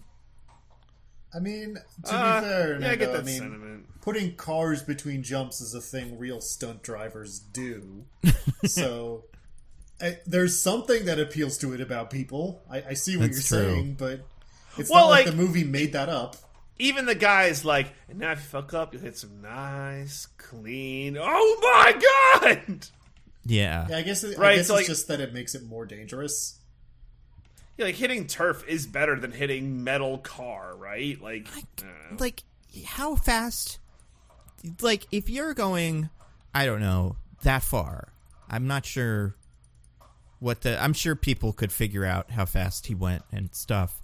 I feel like you're dead either way. Like, there's no, unless you're Ghost Rider, there's no way you're walking off that turf alive if you hit it going 80 miles an hour or whatever. What if it was like, Johnny Blaze is going to jump over 100,000 plush teddy bears? Well, then that's what Donald Logue would like, because he's a cowardly stuntman and not a cool and tough one. He'd be like, oh, thank God, Johnny. You did what I said. You kept in the little bunnies. Yeah. Thank goodness. But you guys, you know who, speaking of characters, we got another character here. The ugliest character in the history of film, as far as I'm concerned. Oh, my God. Homely, just unlovable crone Eva Mendes shows up here to be the reporter. Roxanne Smith, I think, or Simpson, something like that. Roxanne Simpson. Simpson, yeah. Yes. And she is getting the exclusive from Johnny Blaze on this jump, which he doesn't do interviews, apparently. Seems like you would do that, you know? No, he's so famous he doesn't need interviews. I guess It's all part of his air of mystique. I guess that's true, yeah. His oeuvre. But, Excuse me? his oeuvre. You guys know how many M's are usually in that word. Oeuvre. I mean, well, it's like, it's vroom plus oeuvre. Vroomvra. You know. Right. Yeah, oeuvre. Oeuvre. And she interviews him, and then he's like, I like you again. And she's like... Well, first, they have a really weird interview where she asks him normal reporter questions. Yeah! And he's like, how have you been? I thought you got married. yeah. While they're apparently live on air. And also, we keep cutting back to this other character. It feels like her reactions are supposed to be important, but I have no idea who she is, and she never shows up again. Yeah, this weird producer, which, like, yeah, she's not traveling with them because it's just Roxanne and the videographer in their little van. Unless she's in the back of that van. Watching tape. They're also, like, I feel like if you're the producer in that interview, you're like, yeah, make it weird. Let's get some weird shit. This guy never talks. This is going to be an exciting interview everybody likes. What does she want him to say? Oh, I'm really excited about the jump I'm doing. No. Exploit Roxanne's relationship to get this guy to say some truly crazy stuff. It's true. It's like a once in a lifetime. This man never gives interviews, but we've got him to sit down with us for the first time ever. And her questions are like, yeah, so this is a pretty big jump, huh? What's it like to be a stuntman? Like, that's it? That's what you had planned? Yeah, right? Not like, hey, you died 2 weeks ago or something. That was weird. Hey, where'd you get all these fucking helicopters? The Army has 6 helicopters on the way. Also, yeah, like, they can't just come from nowhere. You'd see them or hear them. I don't, maybe not. Wow. I don't know. But Nando, the stadium, like, roof shield is closed at first. That's true. And then it opens up when the helicopters are coming down. That's true. Also, yeah, the helicopters are all coming down next to each other in a stadium. Yeah, there's no That's way. insane. That seems wildly dangerous. Yeah, I feel It's like not how that would shake out. I feel like you couldn't even get away with landing one helicopter in a full packed stadium at all.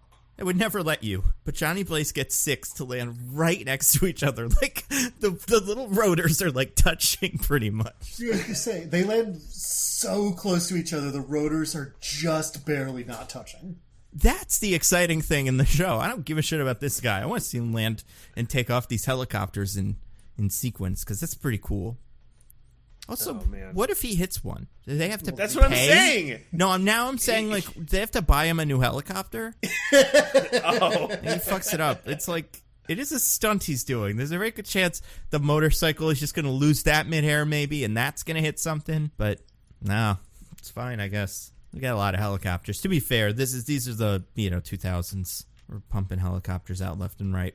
That's true. There's a lot. Yeah. A lot of helicopters to be had. I mean, So- Nando, we make so many helicopters that we don't need. We just bury them in a ditch. It's true with the ET game. It's that same ditch. And with all those Sherman tanks that we don't use. Yeah, that should have been just, I'm glad you had to do those helicopters, Johnny Blaze. It's just like 4 tanks roll in from the bench. Oh, I didn't even see those before. That makes sense. So he does the jump, and then him and Roxanne reconcile, kind of.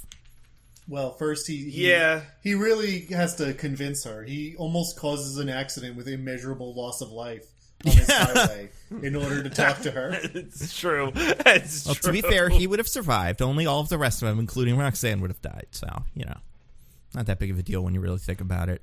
Also, he is like a superhuman motorcycle rider as well. It feels like he is the greatest motorcycle rider to ever live, and that is independent of his ghost ridering, because he does cool stuff. Yeah, no. He's just good. Yeah. And it inspired a whole bunch of kids to drive by my apartment all the time doing motorcycle wheelies and stuff, so fuck this movie. I don't like it. Really? You think the kids driving by your apartment today are inspired by 2007's Ghost Rider? Inspired isn't the right word. I think their parents had sex during 2007's Ghost Rider because of, even in spite of how hideous Eva Mendes is, but they were still, and then that was what the kids, that's their origin story. So I think that's So you're probably what also happened. suggesting that the people driving motorcycles by your apartment are 15 years old. Dude, absolutely that one. Yes. Is this not a non-Philadelphia thing? Like, high schoolers ride these incredibly noisy motorcycles all around, and without a doubt there's some 15-year-olds in that crowd. It's got to be more of like a metropolitan thing than like a suburban thing, is like my guess. Well, that's what I figured, but Diggins is in the city too. It's not a big problem in New York, I'll tell you that much. Well, where you are, Yeah. who's to say where like Spider-Man lives? It might be a huge problem. That's true. That's why. Well, I guess Ghost Rider is a New York usually guy, right? Is I he? think so. He was on the Fantastic Four for a while. I feel like they're all. I thought he was more of a Southwest guy. You would think so, but now I'm not positive. I mean, the other one's Robbie is California, but I think Johnny Blaze, he probably is Southwest. But yeah, here's the thing with the Eva Mendes, by the way. I don't think she's bad in this. I think she's fine. I don't Besides the fact buy that she's hideous. except for I mean, I had to shield my eyes. Like I was watching one of those videos where it's a maze and then a big, the ring face takes up the screen. You know what I'm talking about? Those ones Yeah, Screamer.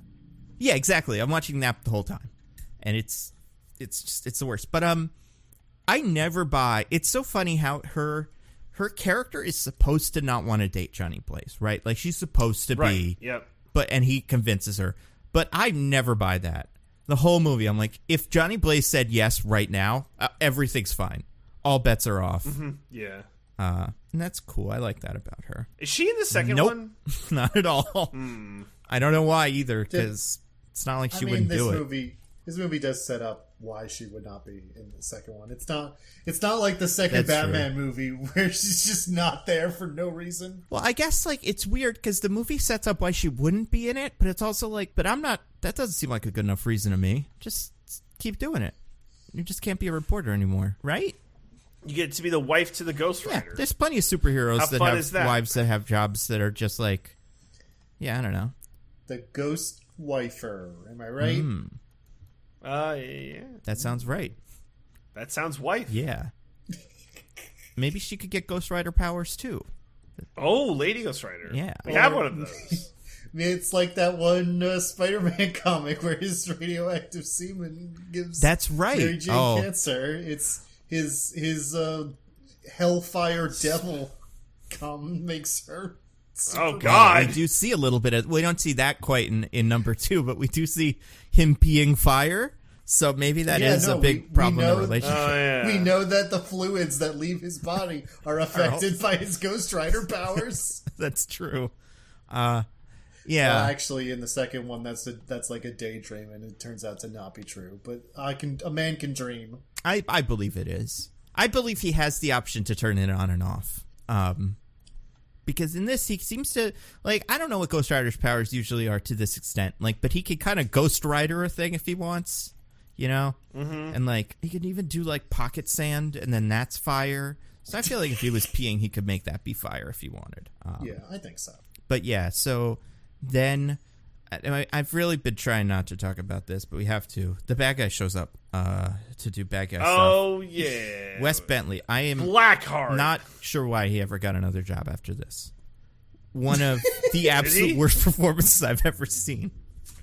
It's, just a couple quick guesses from you guys. Why do you think Wes Bentley did this movie? Is there a reason? Huge fan? Yes, there's a reason he's talked about in interviews. Alimony.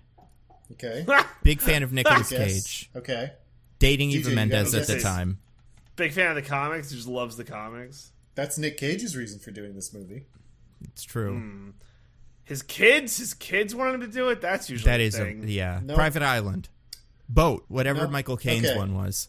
Nope, all wrong. Okay, here it is. He did it because of his decade-long, extremely serious addiction to cocaine and heroin. What? Whoa. He Had was that just one on the taking bingo board. any role at the time so that he would have enough money to buy drugs because he was in a really, really bad decade-long addiction spiral. That's why he did the That's movie. Crazy. Insane. Because also, Is that why he was bad in the movie? Can we attribute it to his addiction? but like not in a cocaine kind of way. Usually, like his But performance is is it a heroin performance, I though? guess. It's just sort of dull. Like, It's also extremely non-threatening for a man who's supposed to be the devil's son. yeah. Well, it's something Like, that, anytime even while he's actively killing people, I'm like, I don't believe anyone would be scared of him. well, and he's like his character that not not super inconsequential in the comic. Like he comes up from time to time, but most of us know Blackheart from Marvel vs. Capcom 2, where he is the one that is just like a big spiky tentacle man, and like a pretty cool looking guy. Seemed pretty exciting to see. Like I remember when I heard that casting, I was like, oh yeah, I know who that guy is from the video game. That'll be fun. But instead, we're in this like, I don't know, Twilight era kind of like Matrix. Everybody just wears a black coat and stuff. Superhero times, and yeah, he just walks around. We're in we clearly don't have a good CGI budget for this movie era because every bit of CGI looks horrible. Really does. Yeah, he's the worst part for sure, but also, yeah, he's just like he's not good. He's not cool. I'm not 100% willing to give him worst part of the movie, if only because everyone else is way worse. Or everyone else are the villains. Like for his little sure. squad, they're even worse.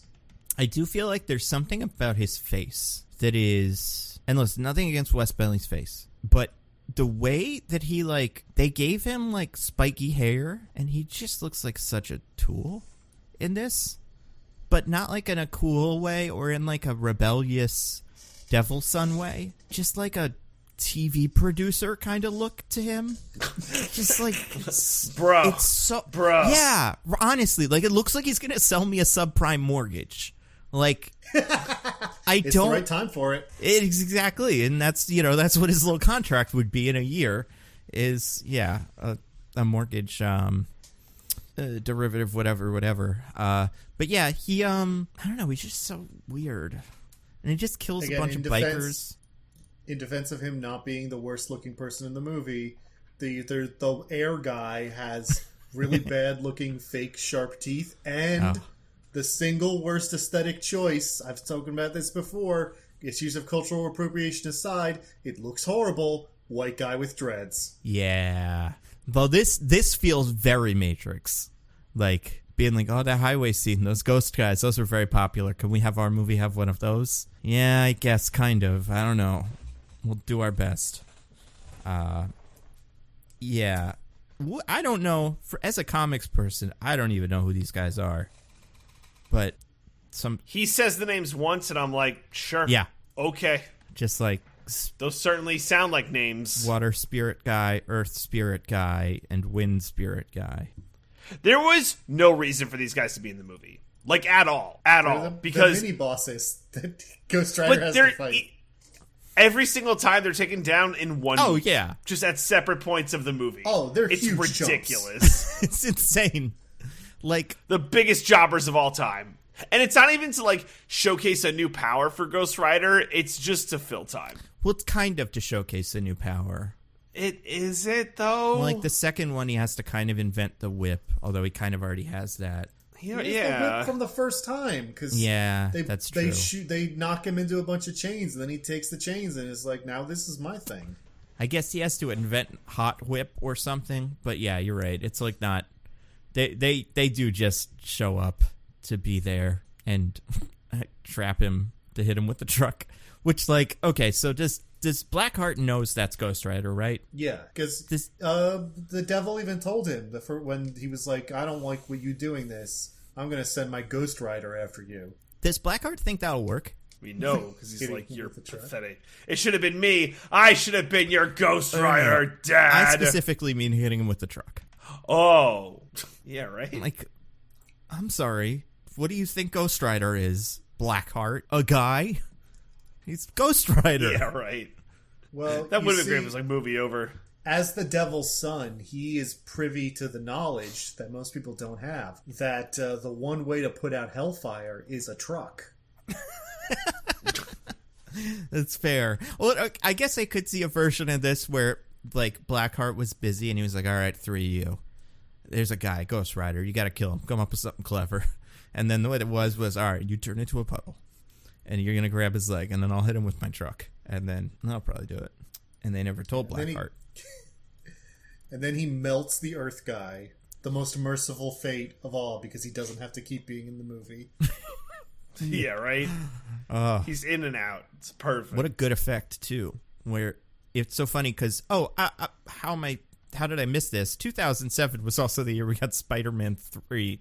So this was the year of the Sandmen, and they would not share the equipment necessary to make a Sandman look cool with these guys, because all they got was cover the actor in sand every time, every shot, so he always has more sand on him. Very economical. You guys being the actors, you're gonna get like buckets of sand being thrown on you, like, oh my god. I think that's what it was. This was still in the Marvel sells off all its film rights era, so they were not the same production company. That's true. This is Fox, so shame. Could get cool sand guy, but instead we got this dusty man. All the guys, all the villains in this don't feel like elemental guys. It really does feel like one guy that just got out of a pool, one guy that just got off of a beach, and one guy that just, I don't know, woke up and he's kind of air. It's really stupid. It's Avatar, Earth, Fire, Water, Wind, Air. It's Avatar in the sense that it's like Avatar from the movie, where it's like they can't do anything cool with their powers. They just technically, that is their thing. Each of them, that one is the rock one, and he can maybe throw one rock, but like that somehow makes him number 2 to the devil's son. Those fights are terrible. No fight in this movie is good. I think the prison fight is okay. Or like that scene is as close as you get to a Ghost Rider action sequence that isn't the worst. But I just feel like this movie has no interest in like being an action movie, even though the movie is Ghost Rider. I think the movie is much more interested in being like this weird drama about kind of like what Diggins is saying. It's like a man who's trying to rekindle a relationship with his ex-girlfriend and wants, it to work out. Like, that's what this movie is. I mean, it's Hitch. It's like, it's Eva Mendes going on dates. Like, a classic movie we all like. Yeah, and I mean, the whole Ghost Rider stuff doesn't really start happening until an hour into the movie. So I'm already invested in the Eva Mendes goes on dates movie by the time the Ghost Ridering starts happening. Yeah. The only reason the Ghost Ridering even matters is because that one time it gets in the way of the date, which is so like, it's almost like a Fresh Prince kind of thing. Like he's all dressed up, he's on his way to the date, and then his devil dad gives him a chore to do so he can't go to the date. Yeah. Oh. Didn't you hate when Will was ready to go impress one of his honeys and then Satan himself showed up and gave him a chore? Oh, I do remember those. Those were bad. What's bizarre as balls, though, is the way they set up the scene is like he's already late for the date before shit starts going down. Because it just starts with her in the restaurant being where is he? And like, we don't know that anything's gone wrong yet. And then he's just in the mirror being like, you can't live in fear. You can't live in fear. And it's like, what, you got a date, man. What the fuck's going on? Yeah, like, you are the one who tortured this woman into going on the date, too. It's not the other way around. Yeah. You should be down. Yeah, I think the idea is supposed to be like he's trying to convince himself, like, I can't live in fear of my deal with literal Satan hurting the people I love. I've got to live my life. Right. But yeah, it is weird that he's not ready for that date, even though he asked for it. Hey man, don't make a deal with the literal devil. I mean, yeah, or just do, and then still date people. There's no danger. Like, there's downside, I guess, for Donald Logue. He's the only one that really suffers in this in a way that's unusually devil specific. Everybody else kind of comes out okay. You know what's funny too is like the way the devil frames the deal is like, so like earlier it's like when he's telling him like what the deal is, and it's like, this isn't out of order, but it should be for the joke. It's like, no family, and it's just like him, it's a flashback to like him with his dad. No love, and it's like a flashback to him making out with Roxanne, and it's like no friends, and it's just like him walking through the carnival. Yeah. That's true. Like, we don't know what this dude's personal life is, but it's like, maybe stuff's going on. He doesn't have any friends. Maybe horrible. He's like a fucking weird loner. Yeah, it seems so weird. I mean, Roxanne's into him, but yeah, I don't think he's got a lot of friends. But maybe he just doesn't have the capacity to love because of the deal. Is a horrible monster, Yeah. Basically, you look at her and you're like, is this even human, the thing that I'm looking at here? Exactly. So it's he might be able to tolerate such horrendous bad looks, but probably the only person on Earth. That makes sense. It's almost charity when you think about it. He's being very nice to the Quasimodo of the circus community. Yeah, she wandered over from the freak show. Yeah. She's a geek. She loves geeking. This scene also has Ghost Rider save what's her name? What the heck is her name? Rebel Wilson. Yeah. And this is where the mystery of the movie kind of takes off. Not like a mystery, but like this weird push and pull between Roxanne, Ghost Rider, and the police. Yeah. I don't understand what it is that anyone's confused about. Well, like, the police want to know who's doing these big murders. Yeah, a lot of murder. Right. And then the Rebel Wilson besides the fact that he had the head on fire, but even that fire helmet describes Johnny Blaze, and Roxanne doesn't seem to have it. Like, no, it still seems a mystery to her. Well, she thinks like she's crazy or something like that. It's like, yeah, I think when she gets to his head was a skull that was on fire, she's like, well, that's nothing. She was on drugs or something. I guess so. Everything else about him though was like motorcycle. Man, leather jacket. It's like, oh, that could be my guy. That's boyfriend. the only... Johnny Blaze is the only leather jacket wearing motorcycle man in the entire wherever this is. Texas? Texas, yeah. So apparently the movie takes place in Texas, but it was filmed in Austin. In Australia. And a lot of the background shots are Australia. Very clearly Australia. That's why Rebel Wilson is there. Yeah, that would make sense, actually. And Donald Logue. No, he's not Australian. Remember, he was in Blade as well. I mostly know Donald Logue from Terriers. Yeah. I'm aware of that show. I didn't know he was in Blade. He was in Blade. He's like the first henchman who dies. He gets killed by the train. Huh. Yeah. So he gets killed by devil and devil-adjacent guys all the time. Okay, so then we're like halfway through the movie, but it's basically over. There's not a whole lot that happens in this movie. Because it's just there's like some bananas like action. I don't mean like action scenes, like things that happen that like some writer was desperate to get into a movie. It's like, oh, I really like want a scene where like all the cops get Johnny Cage just like put your hands in the air, Blaze. I just want to point shotguns at him. We do have a couple places to go where I have some problems with the world building of the movie. Where are they? We'll get there. Oh, okay. Because first we start with after his big fight and rampage and saving Rebel Wilson with Mr. Dirt. Johnny Blaze meets the caretaker, the Sam Elliott character. At a this whole thing, Mr. Exposition, Bronco Henry himself. Yeah, I don't know. Just making his own ropes and all that cool stuff. Yeah, you know it. Guys, this might come as quite a shock, but it turns out later in the movie that this guy is the old Ghost Rider who stopped the devil from getting the 1,000 evil souls. Also, it only takes 1,000 evil souls to be able to beat the devil. Yeah, apparently. Like I feel like in a couple of nights, Ghost Rider got like 10. You know, like he went to jail and got all those guys, and then he killed that one guy trying to mug Rebel Wilson. I'm not even counting the Dusty guy and the water guy and stuff, but just humans. And I don't know what counts as evil, but I can't imagine that these people were that evil. So, like, yeah, this seems super doable. I don't think you need this contract. Even, what's his name? The Blackheart gets probably 10 souls when he goes to that bar and kills all those guys with no effort. Kills all the Hells Angels, yeah. So what's he even doing? Like, what was it? Was it something about like the contract itself? Is like the souls were like gotten like a really like ill-begotten way? Is like that why these souls were like so damn special or whatever? I mean, the story is basically just that the devil made deals with like everyone in this one town, and I guess kind of drove them to levels of depravity that they never would have otherwise, or something. Right. So I guess they were supposed to be like super evil souls, but yeah, I mean, they weren't like 1,000 Hitlers. How evil could they possibly have been? Not that we know of. I mean, I think it's. I guess the specifics are like, you can kill someone, but a soul takey kind of kill is different. So if you do a deal, that soul is extra good.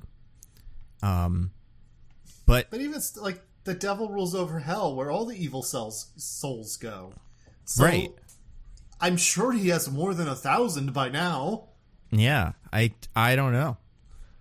But not on a fancy piece of paper, guys. You're not seeing the bigger picture. Yeah, so we do get all this exposition where Bronco Henry's like, one day there was a big old fight and the devil and the Ghost Rider, and there was a bunch of souls and they're all missing. And then Johnny Blaze never even a little curious how this random dude knows all this. Yeah. Nope. Now, I don't know anything about this character, but he has a name, and it's something. It's like Carter Slade or something? Yeah. Because it's the Grave. The Grave exists for Carter Slade, the previous Ghost Rider, and like when he tells the story, it's like, that's Carter Slade's grave.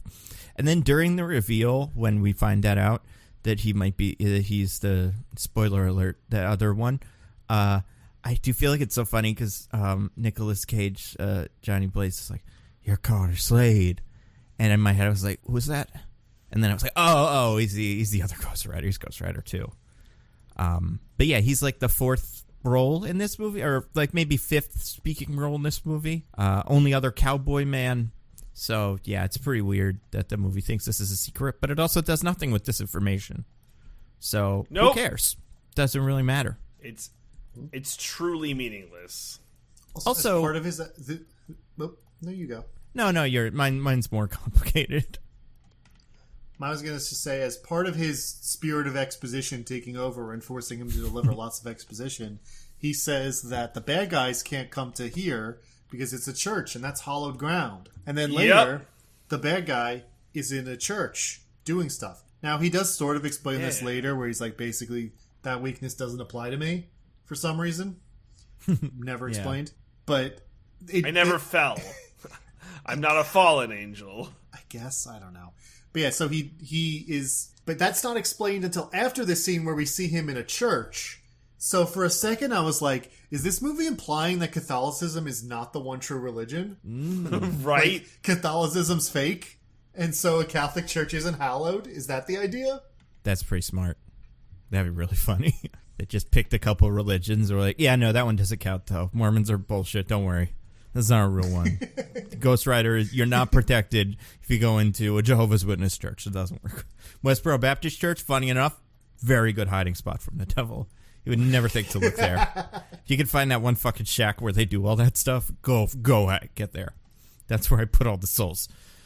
I was going to say, so this character is the guy who's kind of like you said, spirit of exposition, explaining things about Ghost Ridering to Ghost Rider. And, like, I feel like if I'm the devil and I recruit a Ghost Rider and he has superpowers, but I don't tell him what they are, it's kind of on me when he gets beaten. Right? Like, devil, you want him to succeed, don't you? Why don't you tell him all these things? Well, he's never been a Ghost Rider. Maybe he thinks it's intrinsic. Like, once you're a Ghost Rider, it's like you just kind of figure it out. Right, but like, it's in the why did they do it like that? Why doesn't the devil... Oh, you're saying that the devil thinks that's how Ghost Ridering works? Yeah. Maybe, that's probably true. I mean, Johnny Blaze is very stupid, so maybe that's like... Maybe it is pretty intuitive, and he just never really got into that sort of thing. And isn't he basically reading a Ghost Rider manual later? Well, so yes and no, kind of. I don't know what that is. But, yeah, what is that? The devil didn't give that to him, right? He, like, bought it somewhere. It's just, like, a religious text. Yeah. Right? He's apparently, according to Donald Logue, he's been looking up a bunch of random stuff about, what do you call it? About just religious nonsense, I guess, for his whole life because of this deal with the devil he made. So this is just a weird, mystic, religious book he had on hand. It's so weird. It's good when you make a deal with the devil to really... invest in books like this just to really know what's going on. But he watches like cartoons in his spare time, which I get. That's fun. There've been a lot of movies about this, you know? I feel like you'd watch some of those. That would be your... But he reads books, I guess. I don't know. It's fine. He's fine. He's not very good at this. But he does have books in his apartment where he lives that he doesn't lock, apparently. What is that? Like, where does he live? Australia, apparently. But, like, I don't know. Like he has like a brownstone he owns, I guess. But it's like a warehouse is like the weird part. Yeah. Like it's a place you keep motorcycles, but also he's like, I want to live here. I want to live where you keep the motorcycles. It is much like, and flash back to very old Mad Bracket status, the Street Fighter movie cartoon, like the second one, where the girl has like just a motorcycle in her living room to show how cool and badass she is. He has 6 of those in his living room. But what a cool guy. Yeah, I don't know what his deal is there. I guess he just lives there. I mean, he's loaded, right? How much money does this guy make? I mean, enough to buy a bunch of motorcycles. And a tour bus and helicopter rentals and shit. Like, he's packing a stadium for a one-man motorcycle show. He's taking a lot of that a single stunt. Yeah. There has to be, like, warm-up stuff for other things, right? They get that, like, Walenda guy to, like, walk on a tightrope for a while or something. That'd be pretty cool. What? Yeah. What if he walks over a tightrope with some Blackhawks? Yeah. on the bottom? They just start the rotors and he gets all flustered. His umbrella goes in the wrong direction. Chops into pieces. I thought this would work. I don't know why he's German in my version, but yeah. I don't know. I think he's got a lot of money. He must. He must. And you kind of figure if you're the devil, I guess maybe you could kind of attribute some of his success to the devil, because it's like, well, if it wasn't for him, he'd be dead. But also, like, yeah, it isn't played off as like he is living well on the devil's dime. But like, if you're a devil, you want your Ghost Rider to be killing it, you know? Yeah. Plus, that's kind of the whole deal with selling your soul, is you get a super sweet mortal life on Earth, right, and then eternal damnation when you die. Yeah. But where was I going with this? Oh yeah, so now he's the Ghost Rider and he goes home and he's got Ghost Rider powers. But what does that mean visually for us, the fine audience? What do we have to endure? A feast for the senses, Nando. It's truly incredible. Like, I don't know. What does it look like, guys? What's amazing about it is, like, we get this blend of, like, Nick Cage doing his best, like, and he's just, like, screaming his way, like, through the transformation. But then in terms of, like, practical effects, we just get this, like, CGI, just, like, flame and then skull that's surrounded by the costume he was wearing. So it really is just, like, bizarre. Like, we're going from, like, a person to a cartoon character. It's very bizarre. So I was actually talking about a different specific thing that we will see in the next time he is a human being post Ghost Ridering, but let's talk about that. So I think part of the problem with this Ghost Rider costume, and they've really fixed this in the next one, is it feels like his torso was one big cube. Like, yes. Yeah, exactly. He walks like a Rock'em Sock'em robot, but like in the next one, he like jumps around and shit, and also like the leather jacket bubbles because it's hot, and yeah, it just looks really weird, and the effects weren't there. I also think his motorcycle looks stupid in this one, but looks kind of cool in the next one. I don't know why though. It just looks too polished. Yeah, but I was talking about, so the next day, after he is done with his Ghost Ridering, he, I think, takes a shower, still steaming because he is hot now. Like, that is his, well, I mean, literally and figuratively.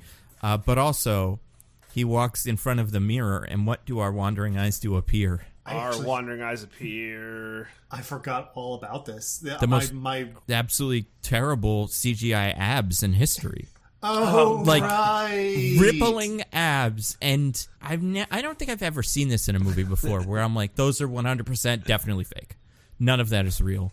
But also for me, it's like, I never thought, like, it's not... They all don't have to have abs. Like, I get Spider-Man gets a little muscly. Ghost Rider's just a guy. He could be whatever. He's just possessed by a devil spirit. Yeah, it's not like he has... And he turns it to skeleton. It's not like his skeleton form has abs. Where are these abs coming from, and what is Ghost Rider doing with them? Also, maybe he had them before? I don't know. We never see him shirtless until now, so it's possible. Yeah, he's probably in good shape. I can't even think of how to describe, like, what these abs look like, because, like, you're looking for, like where does the definition begin and end? Is it like where they try to do, like, the Sharpie abs? It looks like when the Always Sunny guys do wrestling as chickens, and they just take like a brown marker and draw abs on them. But also, they're very glossy and defined because he just got out of the shower, so they look really, the little hot dogs, just really plastic and weird. And it's funny. I guess it's funny because since then, it really, like, maybe, I don't know, 3 years later, we would get Thor, and then Captain America that same year. And those were abs. We saw them. We know what they looked like when a hunk got abs.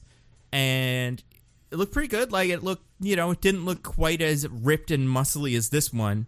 But those were real. And I guess, like, and I they're don't know. Spectacular. These are spectacular in a way. They're a spectacle. But, yeah. It's just like you would never expect that Nicolas Cage is going to get abs for this or needs them at all. It's like Kingo. It's like, there's no reason for you to have these. How weird is it that Nicolas Cage has Ghost Rider? But Kingo got real ones. Yeah, he had real ones. Camille got real fucking fake ones. You know what? I'd rather do fake ones than real ones. Oh, for sure. I mean, I think Nick Cage got...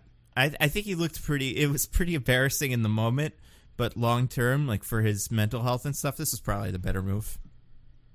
Mental and physical health. It's not good to just suddenly bulk up like that.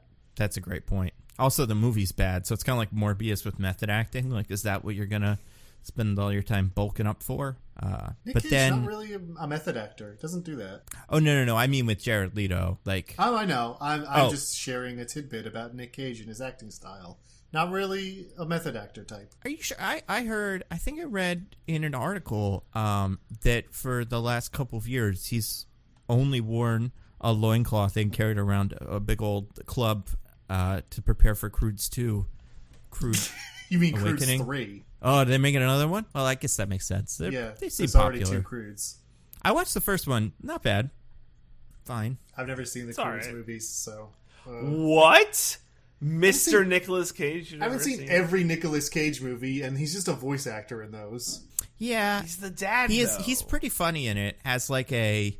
I think it's a good use of his Nicolas Cage-iness, because you get the out-of-touch humor of, like, the fish out of water stuff, where he's like, what a rock, incredible. But he also has to act like a weirdo in one scene. I can't remember what it is. I don't know, it's kind of fun. It's got Ryan Reynolds in it, too. And Emma Stone. That's what he says in that movie. Right? There's like I've seen that scene with in the Unbearable Weight of Massive Talent. Yes, he does mention that he worked with Emma Stone on that one. I was at Croods with Emma Stone. Yeah.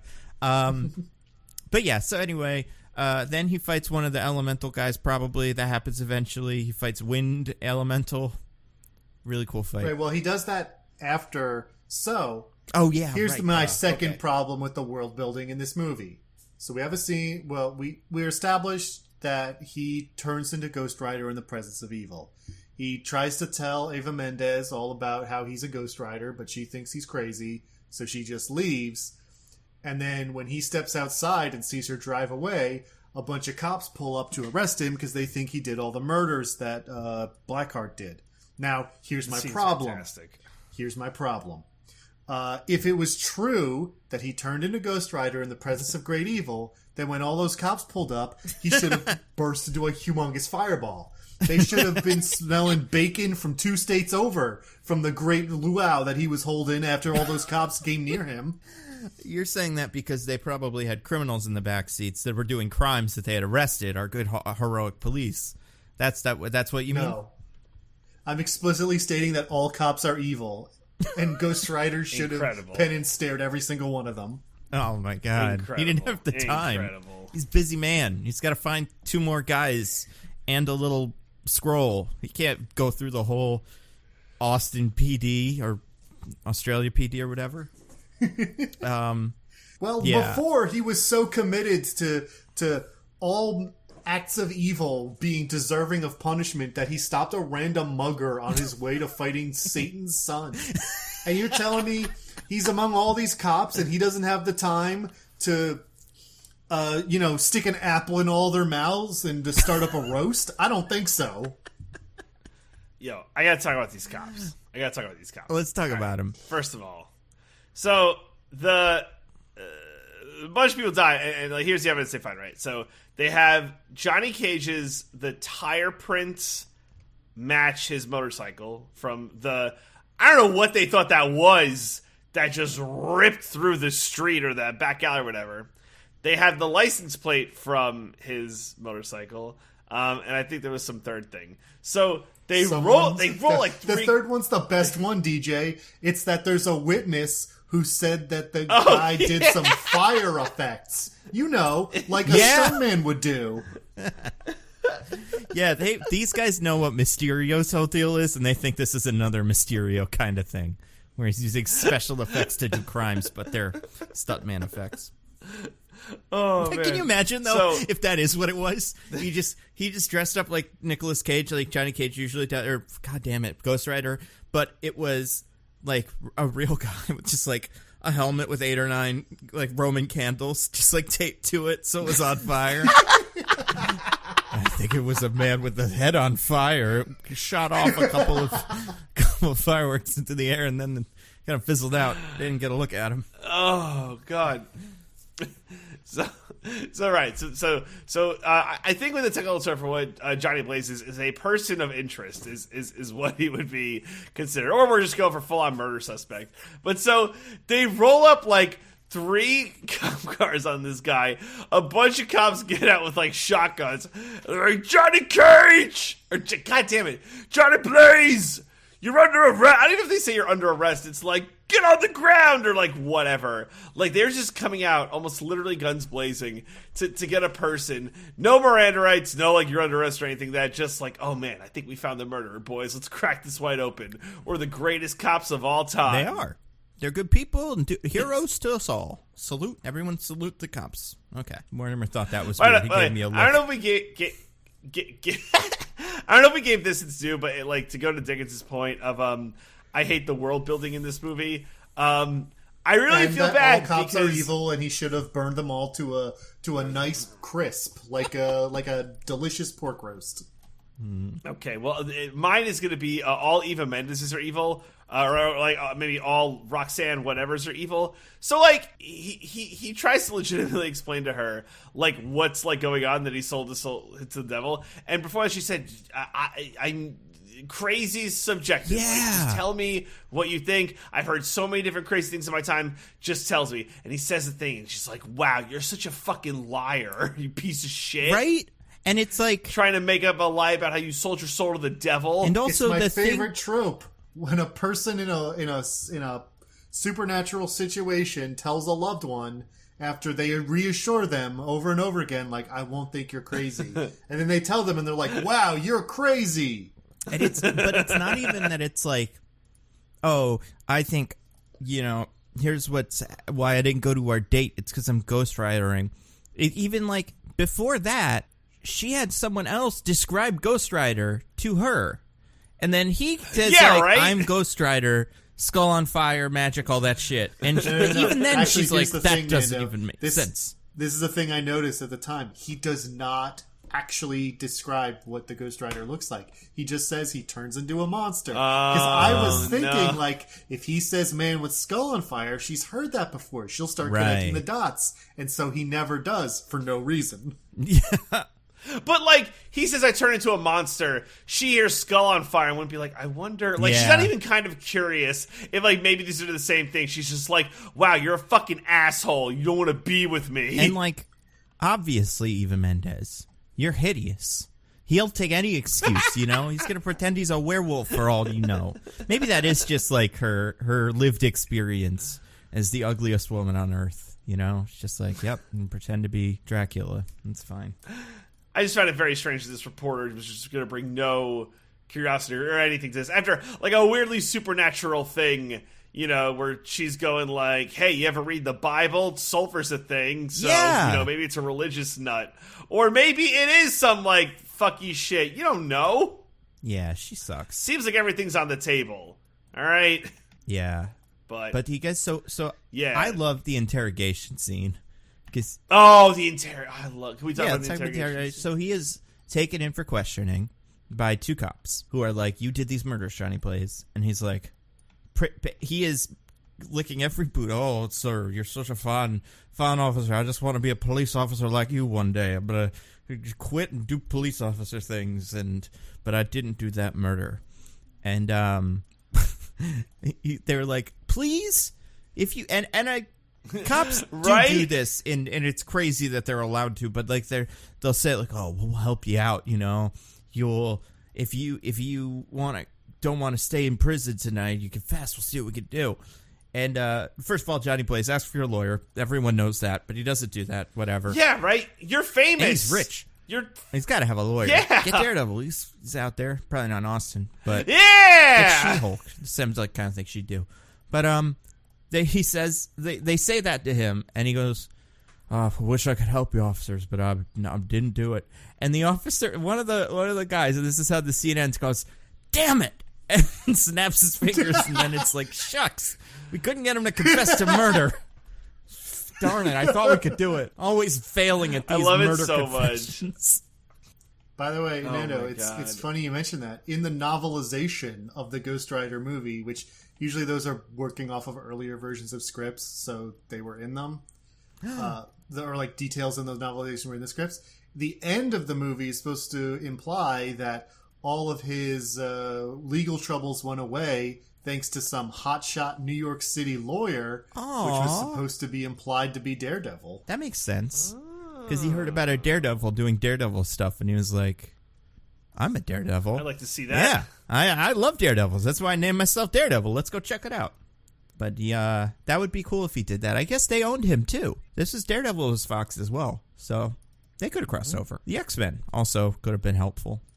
Man-Thing, especially maybe if also. If they all existed in that universe, then him saying a supernatural thing is happening to me, Eva Mendes could be like, those mutants who are up in New England? Well, I guess it could happen. Well, and then it would even get worse, because then it would be like, if that's that universe, then that universe is also the Fantastic Four universe. So it's like, Head on Fire? I think I know who this is, actually. He's a celebrity. He also does motorcycle stunts from time to time. And his name Johnny. Yeah, his name Johnny, so arrest him. I don't know what to tell you, officers. It's very clearly described, Johnny Storm. But, yeah, where are we going with this? Oh, right, so then he goes to jail, and he does that movie. Oh, man. If being around a bunch of cops was enough, wasn't... oh, God. If that wasn't enough, he should have been starting, people should have been busting out the lays and the ukuleles and starting a good old-fashioned luau with all the roast pigs. Then when he's in a police department filled with cops, I mean, come on. They should have been able to feed the city's homeless with all the roast pork that would have been available after that. God. This is why Diggins loved Malignant so much. Because Malignant did that. Just beat up all the cops. Also...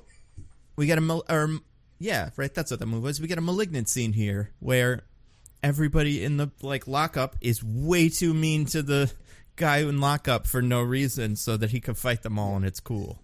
Right? Yeah, just cartoonishly evil. Which it's lockup, you know. If you want to be like jails are full of evil people, I mean, you're wrong, but okay. But this is just like drunk people they're holding for a night or whatever. You know, it's people they arrested that night. They shouldn't be like hardened criminals. Yeah. And the what was I gonna say? The guy, like, I think TJ talked about this, what the guy says to him that starts the fight. Yeah, it's like, oh man. It's like, I know you're Johnny Blaze. And it's like, I get that all the time. And it's like, no, I paid $10 whole to watch you and your daddy splatter, and you didn't. So, small world, I guess. I mean, yeah. But I love the idea that you're hanging around in a holding cell in a police station. You see a famous person get brought in, and your first thought is, I want to beat the shit out of them. Yeah, and also so this guy saw Johnny Blaze as a child then. Yes. For $10 whole dollars. $10. I guess that show was pretty lame, so actually you can probably beat him up for that.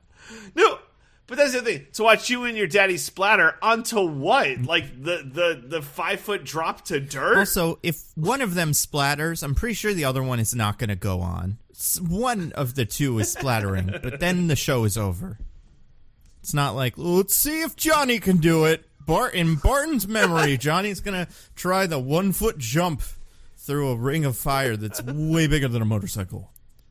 But, so then Ghost Rider beats up all these guys. Do you think that guy's just really upset that he wasn't at the show where his dad died? Yeah. I bet. It was the next goddamn day. Yeah. The one time I didn't go, that's where your daddy died, boy. And there's also another guy in jail that's like, don't be mean to Ghost Rider.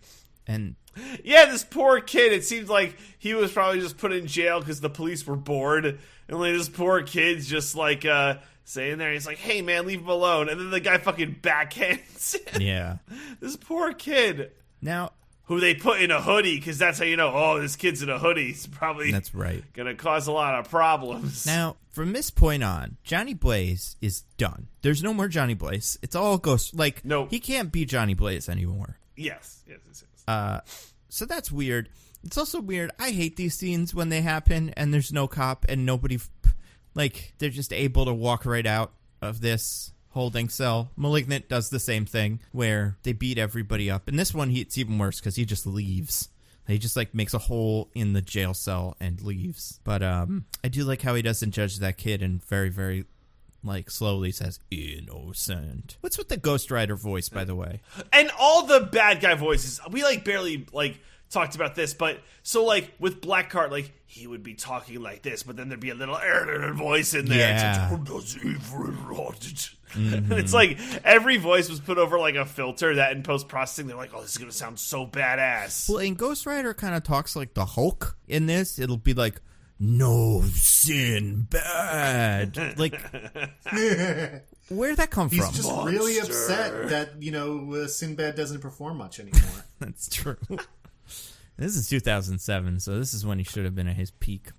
Post Jingle All the Way, But, yeah, then the end of the movie pretty much just happens. Bad guy comes, steals Roxanne, kills Donald Logue, very sad.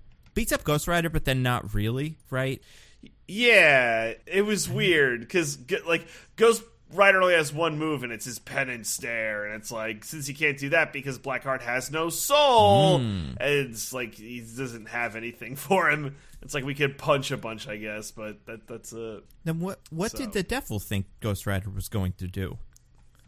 I don't know. I don't think the devil's concerning himself with this. He's like, for thousands of years, my Ghost Rider has taken care of things, so I will continue to let him be my Ghost Rider and try and figure out how to solve the problems. I'm the devil, goddammit. He's not a micromanager. What if the devil knows that the contract of San Venganza doesn't give Blackheart nearly enough power to take over hell? And he's just like, oh my god, he's on this again. Yeah. Listen, dude, just bring him back home. Like, he's just a parent of a teenager who's out drinking again and gets a call from the police. Like, we caught your son drinking. And he's like, all right, yeah, I'll take care of it. And then just turns to his Ghost Rider servant and is like, just bring Blackheart home. He's such a little fuck up. I mean, he's a huge fuck up in this movie. He looks exactly like the kid that would be. That's true. Right? Yeah, like the mayor's son, yeah, in like Gilmore Girls or something, who's just like a real tool and everyone hates him. I have a question about the contract with San Venganza. Let's hear it. All right, so this is a contract of 1,000 souls, a whole right? 1,000, yep. 1,000 souls. And Sam Elliott was able to hide it away in this like little area that's hollowed ground that no one can get to, so like it's all good, right? And he put it in a fucking shovel. Yep. That's not good, right? Like, you shouldn't put something that important in a goddamn shovel. Just my 2 cents. Like, I guess. But it's the last place anyone would look. I guess. Yeah. Also, can we just briefly talk about the fact that San Venganza literally means Saint Revenge? Oh, that's sweet. The revenge. It's a cool thing to call your thing. I like it. I feel like, oh, you know what else I don't like about this movie? There's a lot of Ghost Rider origin-y stuff. Where if you're like, I know what Ghost Rider usually looks like. He's got a chain, and he's got a spiky leather jacket, and he does this and this and that.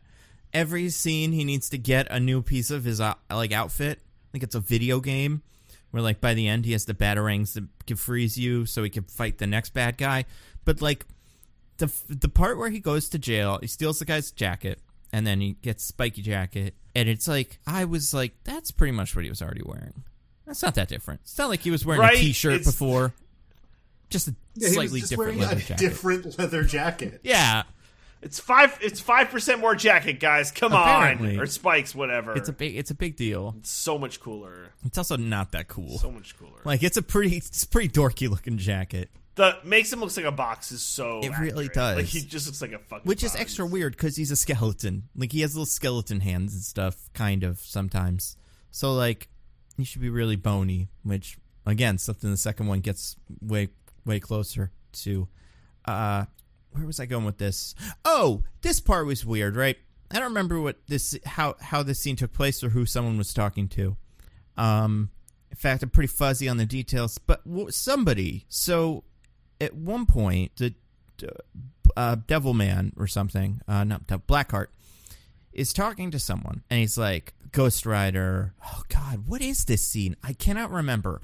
At one point, someone says, Ghost Rider will never come to fight you. And then they're like, but what if I steal his girlfriend? And then the next guy, and then that person says, like, then Ghost Rider will definitely come to fight you. And then it's surprised when that happens. Do you know what? I cannot remember what point in the movie this is. So it's when he goes to get the contract from Sam Elliott. Oh, yes. He's like, Ghost, you'll never get the Ghost Rider.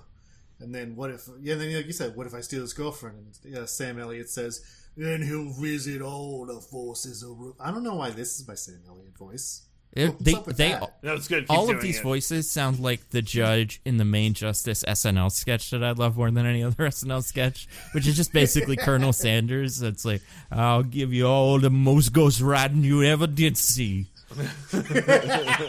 You have so many souls.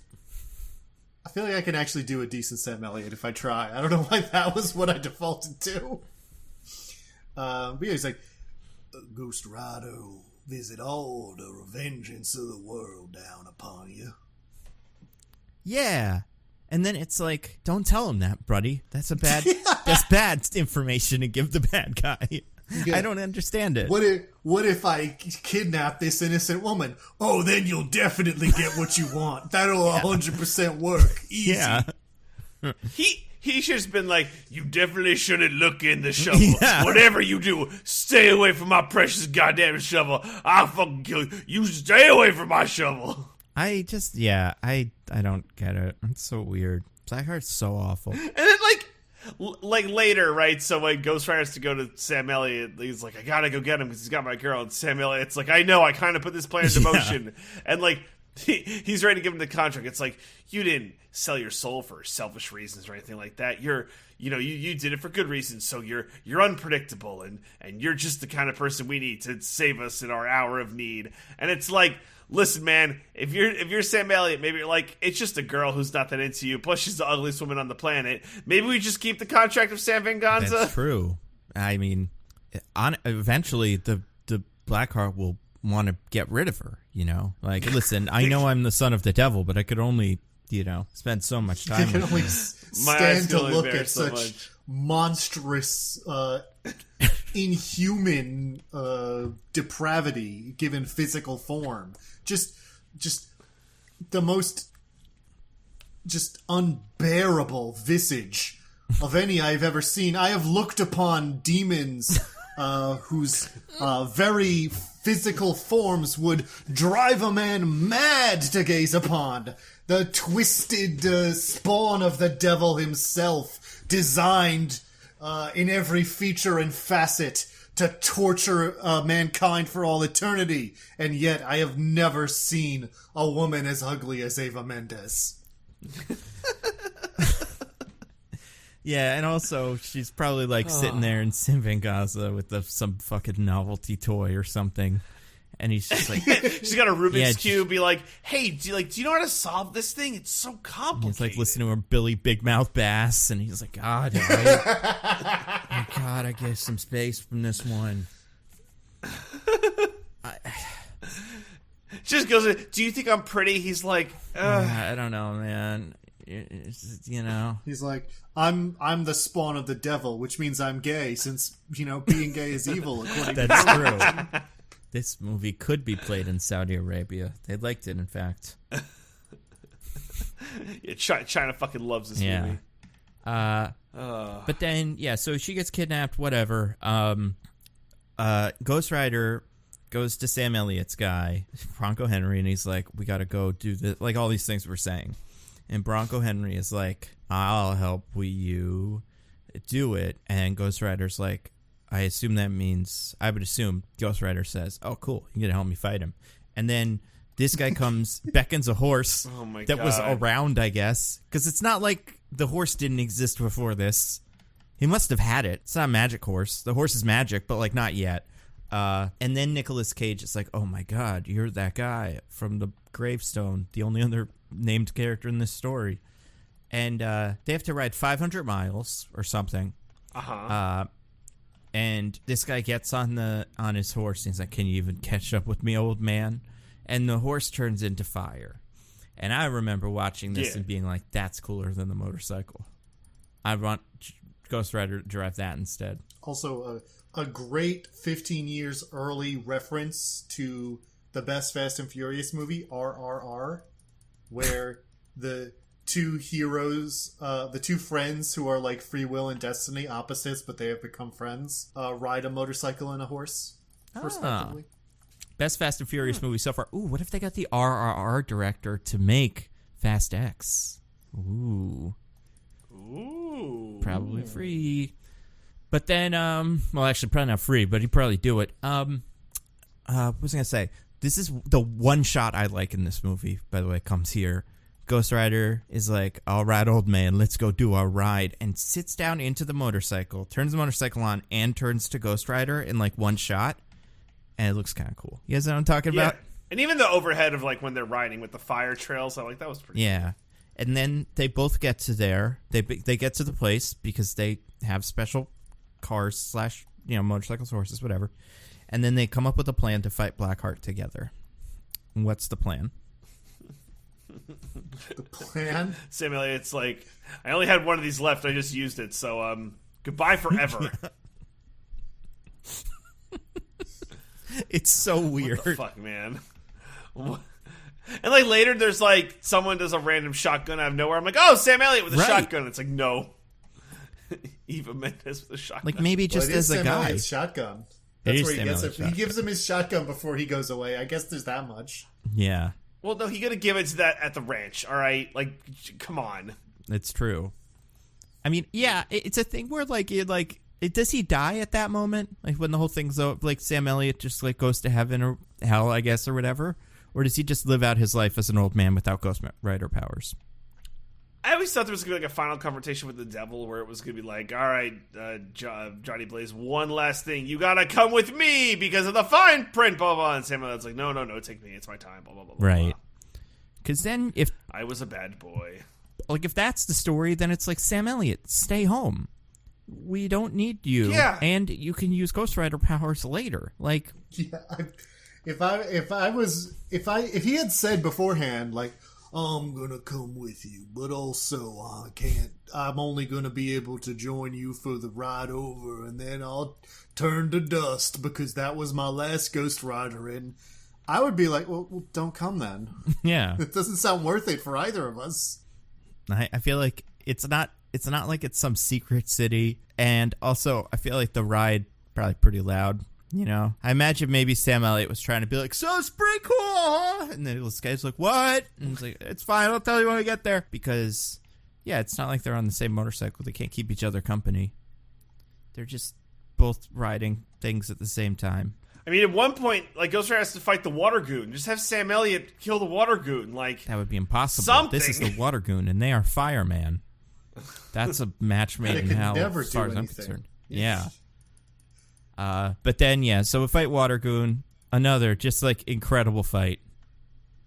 Where he just heats up the water. I think it's the worst one yet. Well, it is. For people that haven't seen these, because this is what the wind one's like too. The dust one is the first guy, so he doesn't really get one of these. But the goon shows up and surprises Nicolas Cage, and it's when like the water when he gets in, it takes him into the water. And there's a moment where Nicolas Cage tries to do whatever his one thing is. And the goon goes like, I am the water goon, and you can't even kill me with the last thing. And then Ghost Rider just does the next thing and kills that guy in one shot. Like, it's so funny because it's not like there's this big moment of hubris for each goon when they start gloating immediately. And then Ghost Rider just does something else, and they explode. But then he has to go fight the devil, man. Yeah. And it's like, now it's serious. Because he has those souls now. Whatever. As part of the trade. He did it. Yeah. Johnny Blaze gave him the contract, and now he ate all of the souls. Ooh. Maybe that matters that he has souls now. No, that never comes up again. Yeah, I don't think that's important. Oh, okay. This is also the part where the bad guy gets all the souls, and he's like, we are Legion. And I'm like, no, that's a different guy. No. You said that incorrectly. Oh, trust me, I remember the line. We are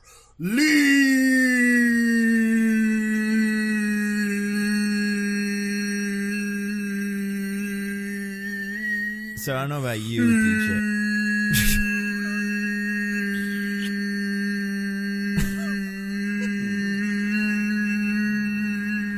Discord has decided to clip about half of this, so I'm not sure when it ends. I don't think it is. I think we're just I think he's stuck. I'm pretty sure he's stuck. Well, so he says Legion, and then he says the rest of the line, which is because we are many. And I remember that from the first time I saw it in the movie and been like, that movie. That you said line it wrong sucks. again. No, no. Because we are many. Again, I can't tell when it's done and when. Oh, okay. Okay. But yeah, there's already a guy named Legion. You're Blackheart. That's you. Don't. You Blackheart. Legion's Professor X's son. It's a whole different guy. But also, this is the part in the movie where I was like, well, okay. He's definitely going to turn into Mortal Kombat or Marvel vs. Capcom 2 guy. Big old monster with tentacles. Seems like the right time. But no, he's just still him with kind of like a skull effect on his face sometimes. Well, Yup. You know the horrible CGI thing they did with his face when he was like, I'm a monster, rah! Yeah. I think they just superimposed that over his regular face. They didn't even make a new effect for this. It reminds me of Morbius. I feel like this is Milo in the end of the movie where it's like, oh, it's got some different cheeks and stuff, but pretty much the same guy. And how did they beat him? Well, first they shoot him a couple times, which I think is adorable. Very Darth Vader, Han Solo. Like, might as well. I mean, at one point, Ghost Rider turns the shotgun into like the Ghost Rider shotgun.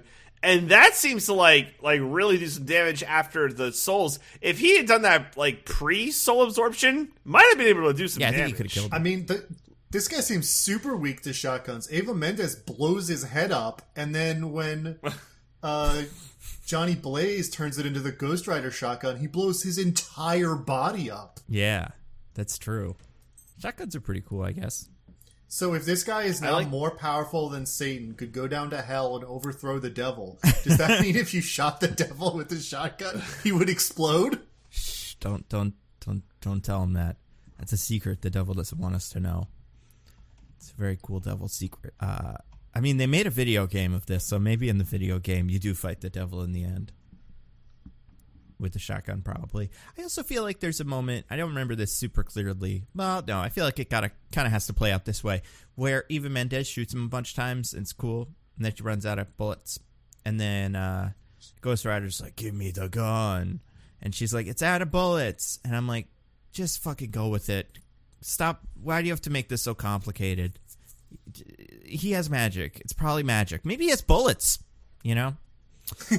Yeah, maybe he just has some. That would be really funny if it's not that he does Ghost Rider magic, he just loads it again. Yeah. Also, and it turns out that you could defeat the more powerful than the devil, new devil, with just a bunch of shotgun bullets. Yeah, this is Ghost Rider is not anything special. He is the let me solo her of blood, whatever the fuck his name is, Black man. What is it? Blackguard? No, Blackheart. Yeah.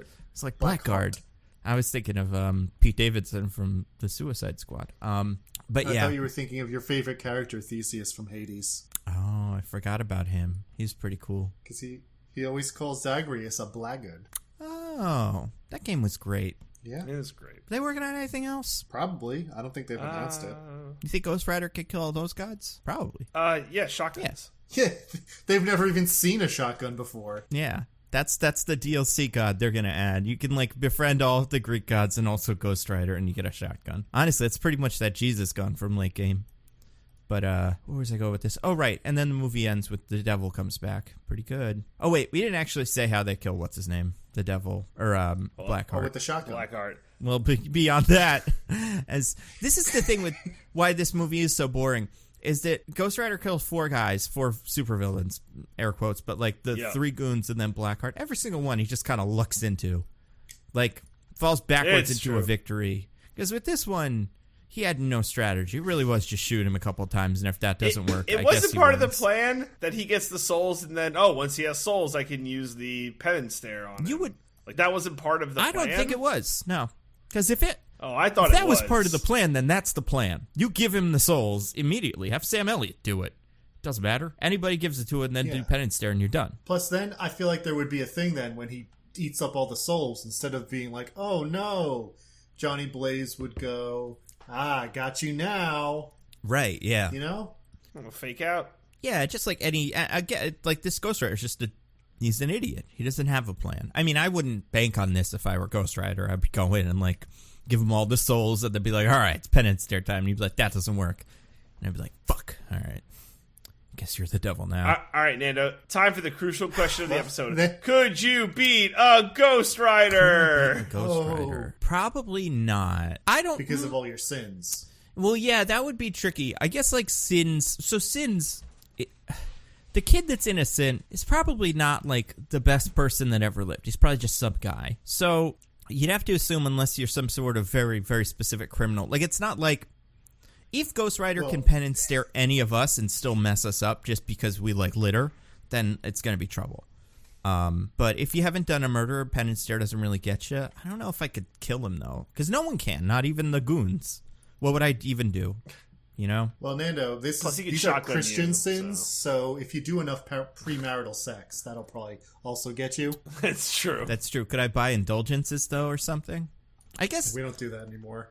The way you would kill him would be to, like, become another Ghost Rider, I guess, right? You like, make a deal with the devil. So I don't think it'd be worth it, but hypothetically you could. I don't know. I always feel like Ghost Rider is a Marvel character that, just no one can beat. Like, he doesn't fit with the rest of them, you know?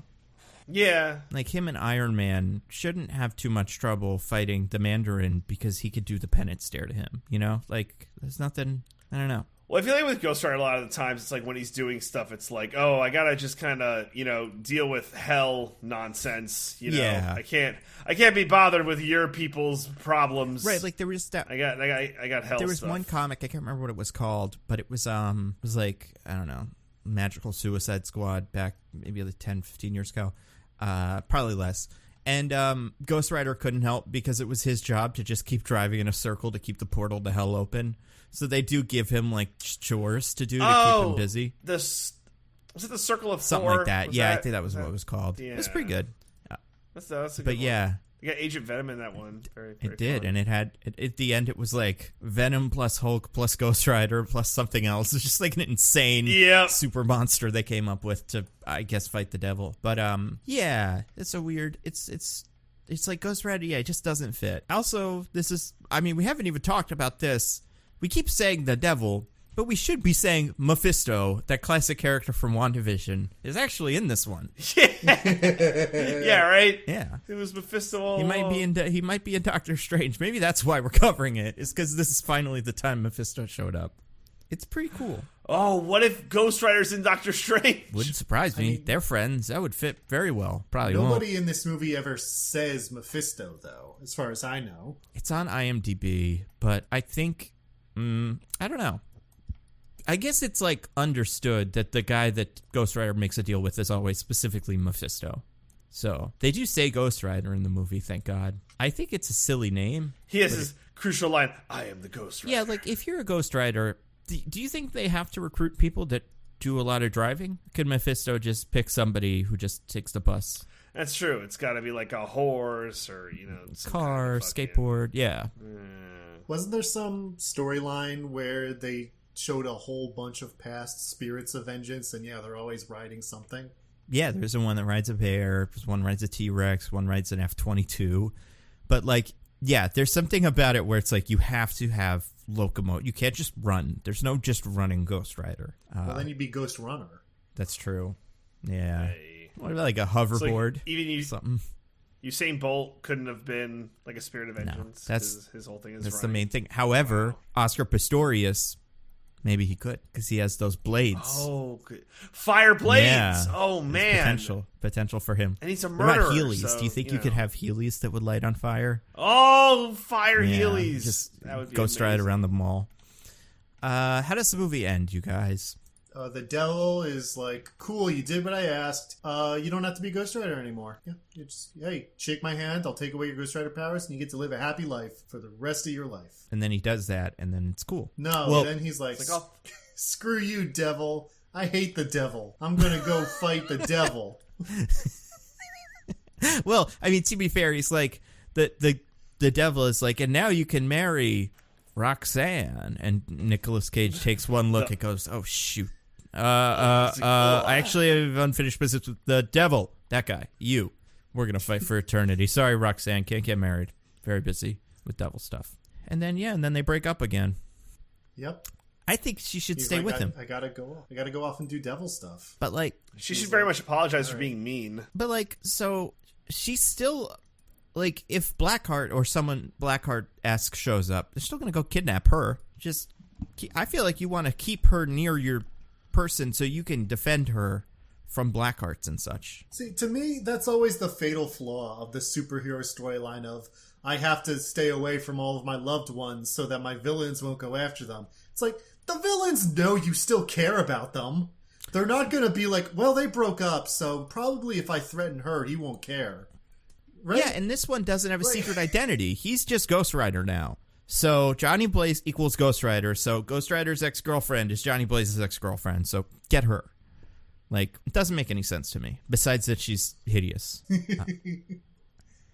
But yeah, then that's the end of the movie, and there's this really weird shot where the camera is like Ghost Rider's like driving a motorcycle, and the camera goes really close to his face, and it's weird. Well, but then there's still the post-credit scene. Wait, really? I didn't watch the post-credit scene. Oh, I didn't watch. Yeah, is that true? No, that's not one. I just wanted to see if I could convince you guys. I couldn't even. Honestly, for a second, I was like, who could it be? Is like Donald Lowe come back as like Black Watch 2 or whatever? Blackheart 2? You couldn't think of any more classic Ghost Rider villains? I mean, honestly, I don't know any Ghost Rider villains. I feel like the only Ghost Rider villain I know is the one that's the opposite Ghost Rider, whose name I can't even remember. I think it starts with a V. He has like purple fire or something. And I guess these two, Blackheart and Mephisto. But yeah, I feel and like Legion. Well, yeah, I guess so. I feel like that Legion show, Ghost Rider should show up in it and be like, we're villains, remember? This show is very meta, so it seems like something we'd do. But yeah, the movie ends with no post-credit scene. That's good. Mm-hmm. And but there will be another one, so they could have had the devil just turn into Mance Rayder and be like, this is what I look like now. Because he will change actors in the next one. Is it really Mance Rayder? Yeah, I think so. Whatever that guy's name is, Kieran Hines. They could have had Idris Elba show up as in a vat of chemicals. Like 50 years ago, we had this cool experiment we were working on. Drunk French Priest Man, Project Drunk French Priest. Maybe they could have started to introduce the new main villain of Ghost Rider 2, George Bush. Remember that? Yeah, that was great. Yeah, what'd you guys think of this movie? I mean, I loved it. It's great. No notes. No notes. Yeah, it's pretty good.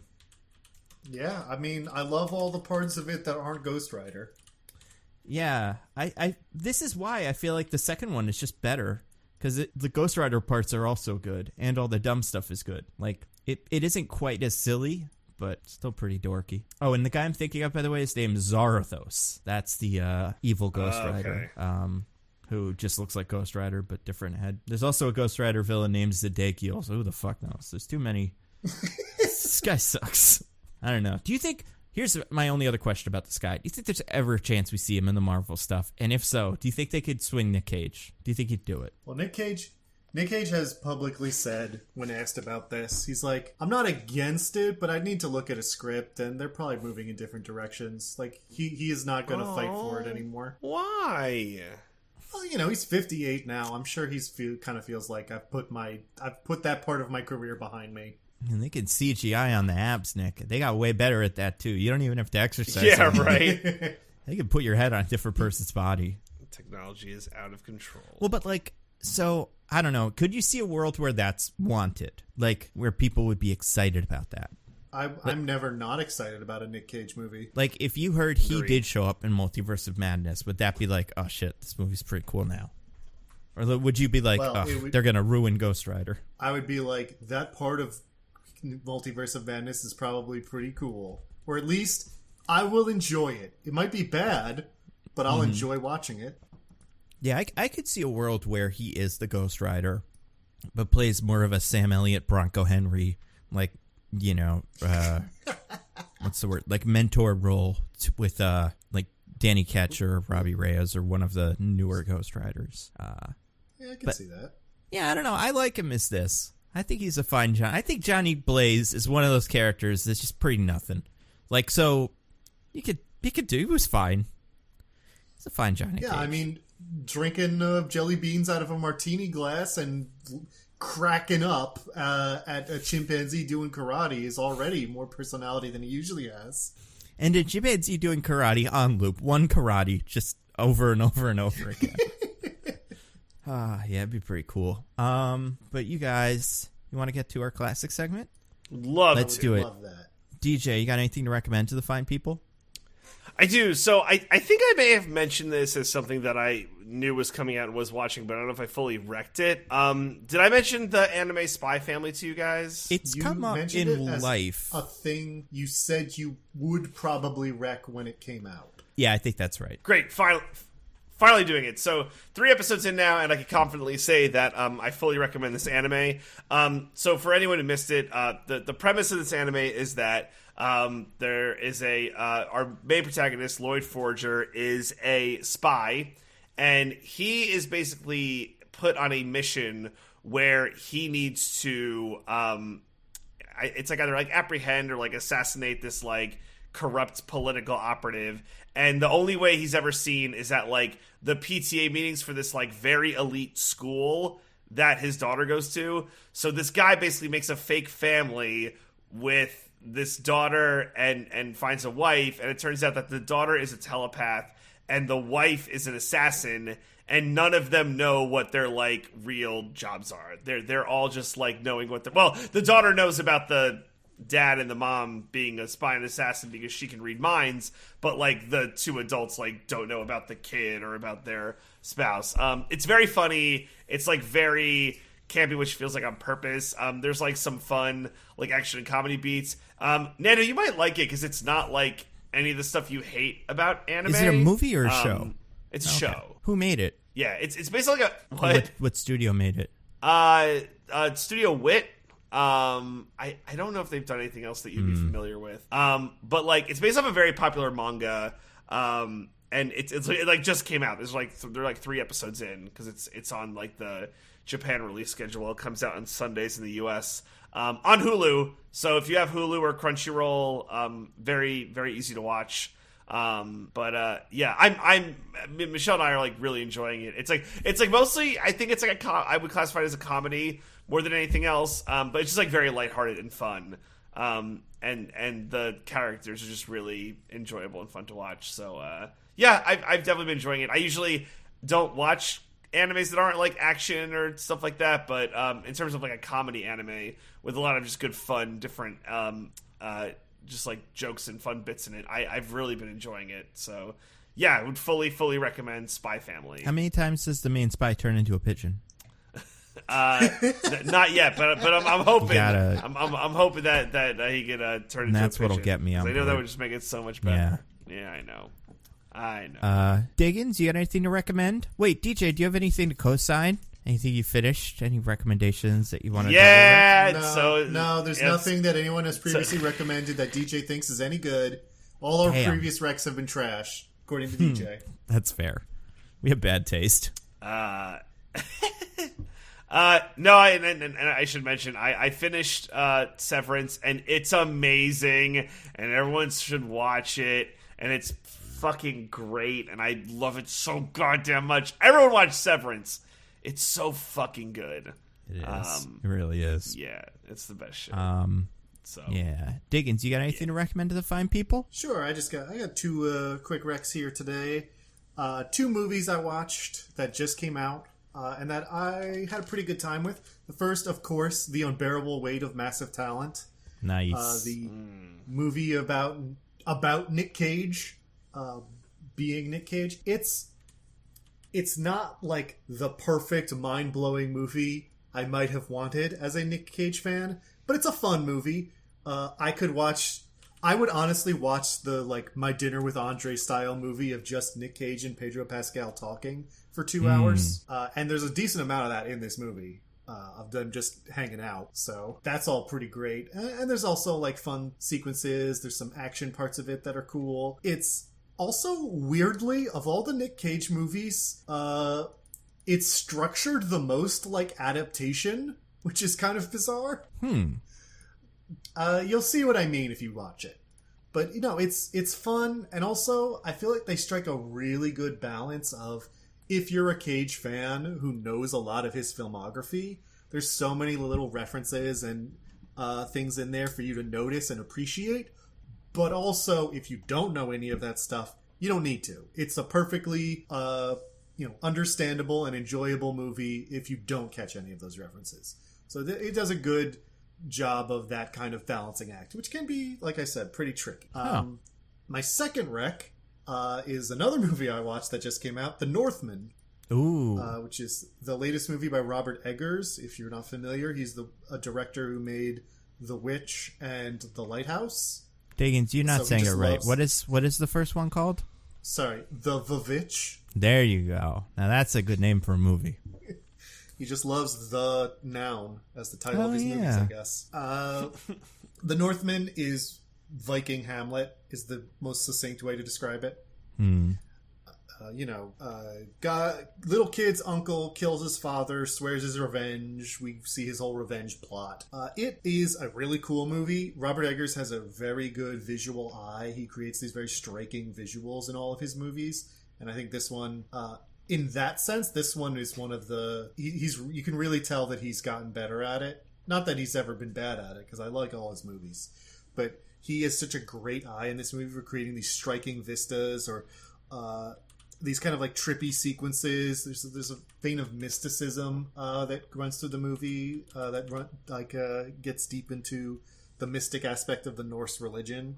I think it's a little slighter than his other two movies, which is to say the plot is happening and it's cool and interesting and keeps you engaged. There's not really much happening besides that in the movie. It's all very much like, this is a story of revenge and why revenge might not be great. And that's it. That's what this movie is. Whereas his other movies have a little bit more going on in terms of like theme. But that being said, it's a really cool movie and the plot is good and engaging. So it doesn't need to be that to be fun and interesting. So I had a good time with it. And you should definitely check that one out if you are at all interested in his work, or if you just think it would be cool to watch Viking Hamlet. Nando, do you have anything to rec to the fine people this week? Yeah, I think I may have talked about this last week, but I want to definitely give it like a full recommendation this week. Is I have gotten like 4 seasons deep on a little show, little show out of the Great White North. I think that's what it's called Letterkenny. Have you guys watched this?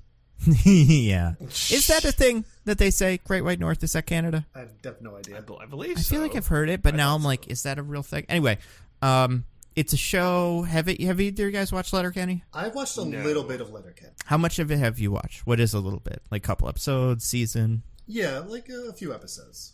So enough like that I know what Letterkenny's deal is. Yes. So and I think that's accurate. However, I do think once you hit the second season and it really gets going and you really know who these people are, it gets so good. Like, it is so funny and so smart, and like, it's insanely overwritten, and like, that's part of it, to the point where like everybody's constantly talking and they're all like saying things to each other that are very, not like overly clever, because it doesn't read that way. Where it's like, it's not like The Newsroom or something like that, like some Sorkin thing. It's just more like people are constantly talking and saying things to each other, and they're too quick for... Nobody tells somebody that that Osama bin Laden was killed?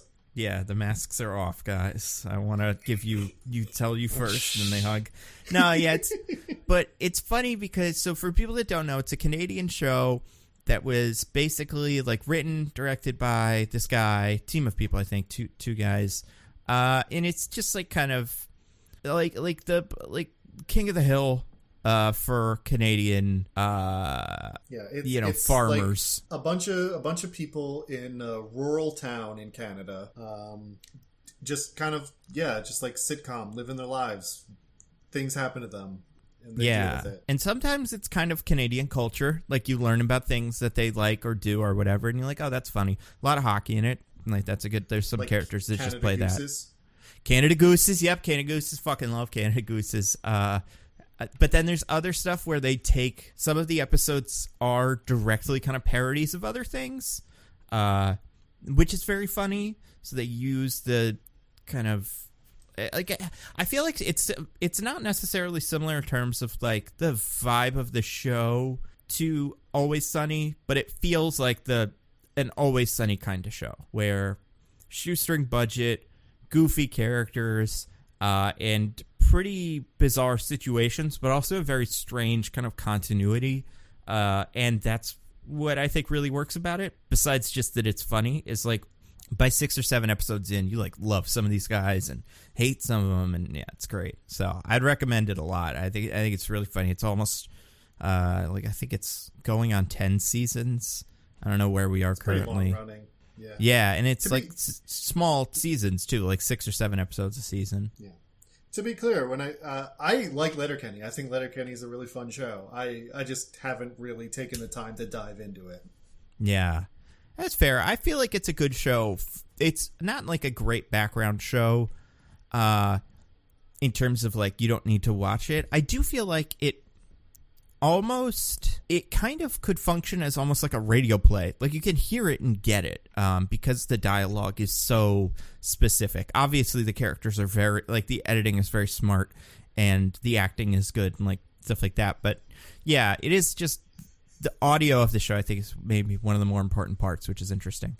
So yeah, very fun. Also, the dialogue is so fast and the accent's so thick that maybe you need them subtitles sometimes. That's true. Once you get the hang of it, it mostly works. And then there's some characters who are like kind of purposefully hard to hear, and so getting the sense for that is, yeah, exactly, yeah. Which is so funny. The McMurrays are and that's why I think it is very like King of the Hill. And in the same way where you see these people and you're like, what a bunch of silly dorks, and then they become kind of endearing, and then you kind of get a respect for them. But also like, yeah, it's just really, it's super funny. And by the time you watch a couple episodes and you get a sense for how these people talk and how they talk to each other, and you know how individual members, like their accents and affectations work, then it becomes a lot more accessible than it may seem after one episode. So I recommend the hell out of Letterkenny. That's all I got. DJ, do you have anything to plug? Just the usuals. Check out at Roses and Rejections on the Pop Break TV feed. We just dropped an episode talking season 3 of Too Hot to Handle, which was so it was a season of Too Hot to Handle. Very nice show. That's Yeah, basically. Got some exciting ones coming up though. Circle season 4 will be covering Love Struck High, which is this like weird. Yeah, you told us about this. This seems fun. Yeah, there's like a trailer for it, and they're going like all over with like the sexuality too. There's like a scene where like this guy hits on the girl, and she's like, "Sorry, I'm a lesbian." So yeah, they're going like all over the map with this, which is like super exciting. Sorry. That's what you tell to all the guys, all the Eva Mendes. Yeah. Oh yeah. Lucky us. She's a lesbian. Some men don't have to worry about her. I cannot stress this enough. We've made a lot of jokes. Go find a picture of her in this movie. Like, it's insane. Especially in the scene where they're on the date. It's bizarre. Oh, yeah. The dress is very flattering on her. It's incredible. So yeah, check that out. Check that out. Diggins, anything to plug?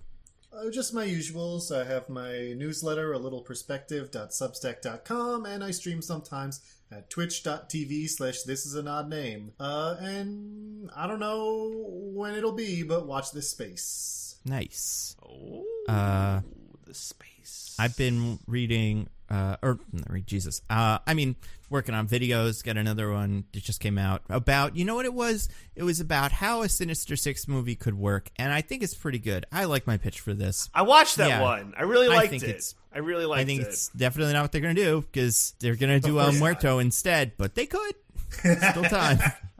So yeah, they love to zig when we'd expect them to zag. Besides that, I don't know. Good work on the Wolverine casting video, if you can't tell from my watching lots of Canadian television. But that probably won't be out for another couple weeks. Oh man, are you casting a Letterkenny person as Wolverine? I mean, I certainly think Jared Kiso, the main guy, he's in the running. He's a terrific Wolverine. He's tough. He's he loves fighting, and he's Canadian. Already, I'm on board. But how tall is he though? 5'8", so not bad. A little tall. It's tall, but then you look at the other ones, and it's like, okay, Daniel Radcliffe short, Tom Hardy short, but then like Taron Egerton 5'9", so it's like, am I willing to compromise 5'8"? Maybe. But I still honestly haven't made up my mind. It's any of those four. They're all equal in the running. It's a process. I'm bacheloring it. I really am. I do feel like I'm spending so much time with these men. Swiss Army Man is my tonight movie. One of them at the end of the process. Swiss Army Man, a Daniels movie, yes. A Daniels movie, yeah. Could I be so lucky as to marry one of them? I do feel like Everything Everywhere All at Once hits a lot of similar themes as Swiss Army Man, but they've just gotten a lot better in the intervening time, where they nail it in a way that Swiss Army Man doesn't quite nail it. Yeah, I feel like it is the Radcliffe performance that I hear kind of cited most as he does weird movies, which I agree with, but I doubt it's the one where he is the weirdest compared to some of his other projects that he's worked on, but I'm still gonna watch it. I mean, it's one of those movies where you just say Daniel Radcliffe plays a farting corpse, and everyone is sold on it being weird. Yeah, for sure. I'm looking forward to it. And then, yeah, I've seen all the movies Taron Egerton makes except for Sing, which I refuse. So I don't even need to do any for that. You should. It's a good movie. Or Sing 2. It's a good movie. Or Sing 2, that's true. Well, I'll watch that, obviously. I'm just not watching Sing. I will not watch one Sing. What are we doing next week, speaking of things to watch? We kind of decided this. I think we decided. Yeah, so we're going to do Ambulance. Ambulance was on the table. Ambulance. Ambulance. You have to do that la twice because it is in different letters or something. Because it's La La Land. That's right. Well, it kind of is. So that's what they call LA. That's where that name comes from. Yeah. So I'm excited for that. I mean, maybe it'll stink. I have a good feeling that it'll be something interesting, and at least fun for us to do. Yeah, that is on demand as of Friday, the Friday that this will come out. So you can see it in a theater, but also something that we have as much to say about as the original Ghost Rider, apparently. Apparently, yeah. We will see. So thank you again to the person who told us to watch this Ghost Ridering movie. Appreciate I'm sure you expected 3 hours of us insulting Eva Mendes. And talking about pig roasts. And talking about, and Diggins, getting on a lot of lists I'm definitely on an FBI watch list now. Oh, I just mean one of those lists of no more warnings for him. Taillights or watch yourself. Yeah, but I do want to just real quick, just so I can Ghost. I want to find the tweet so I can read this part. So this is Bair. So thank you, congratulations, Bair, for competing and winning. And look what you did to everyone. This is all on you. Yeah, blame Bair. So until next week, I am at Nando V Movies on Twitter. I'm at Zippy by Day. I'm at This Is an Odd Name. Goodbye, everybody. Goodbye. Bye. Bye.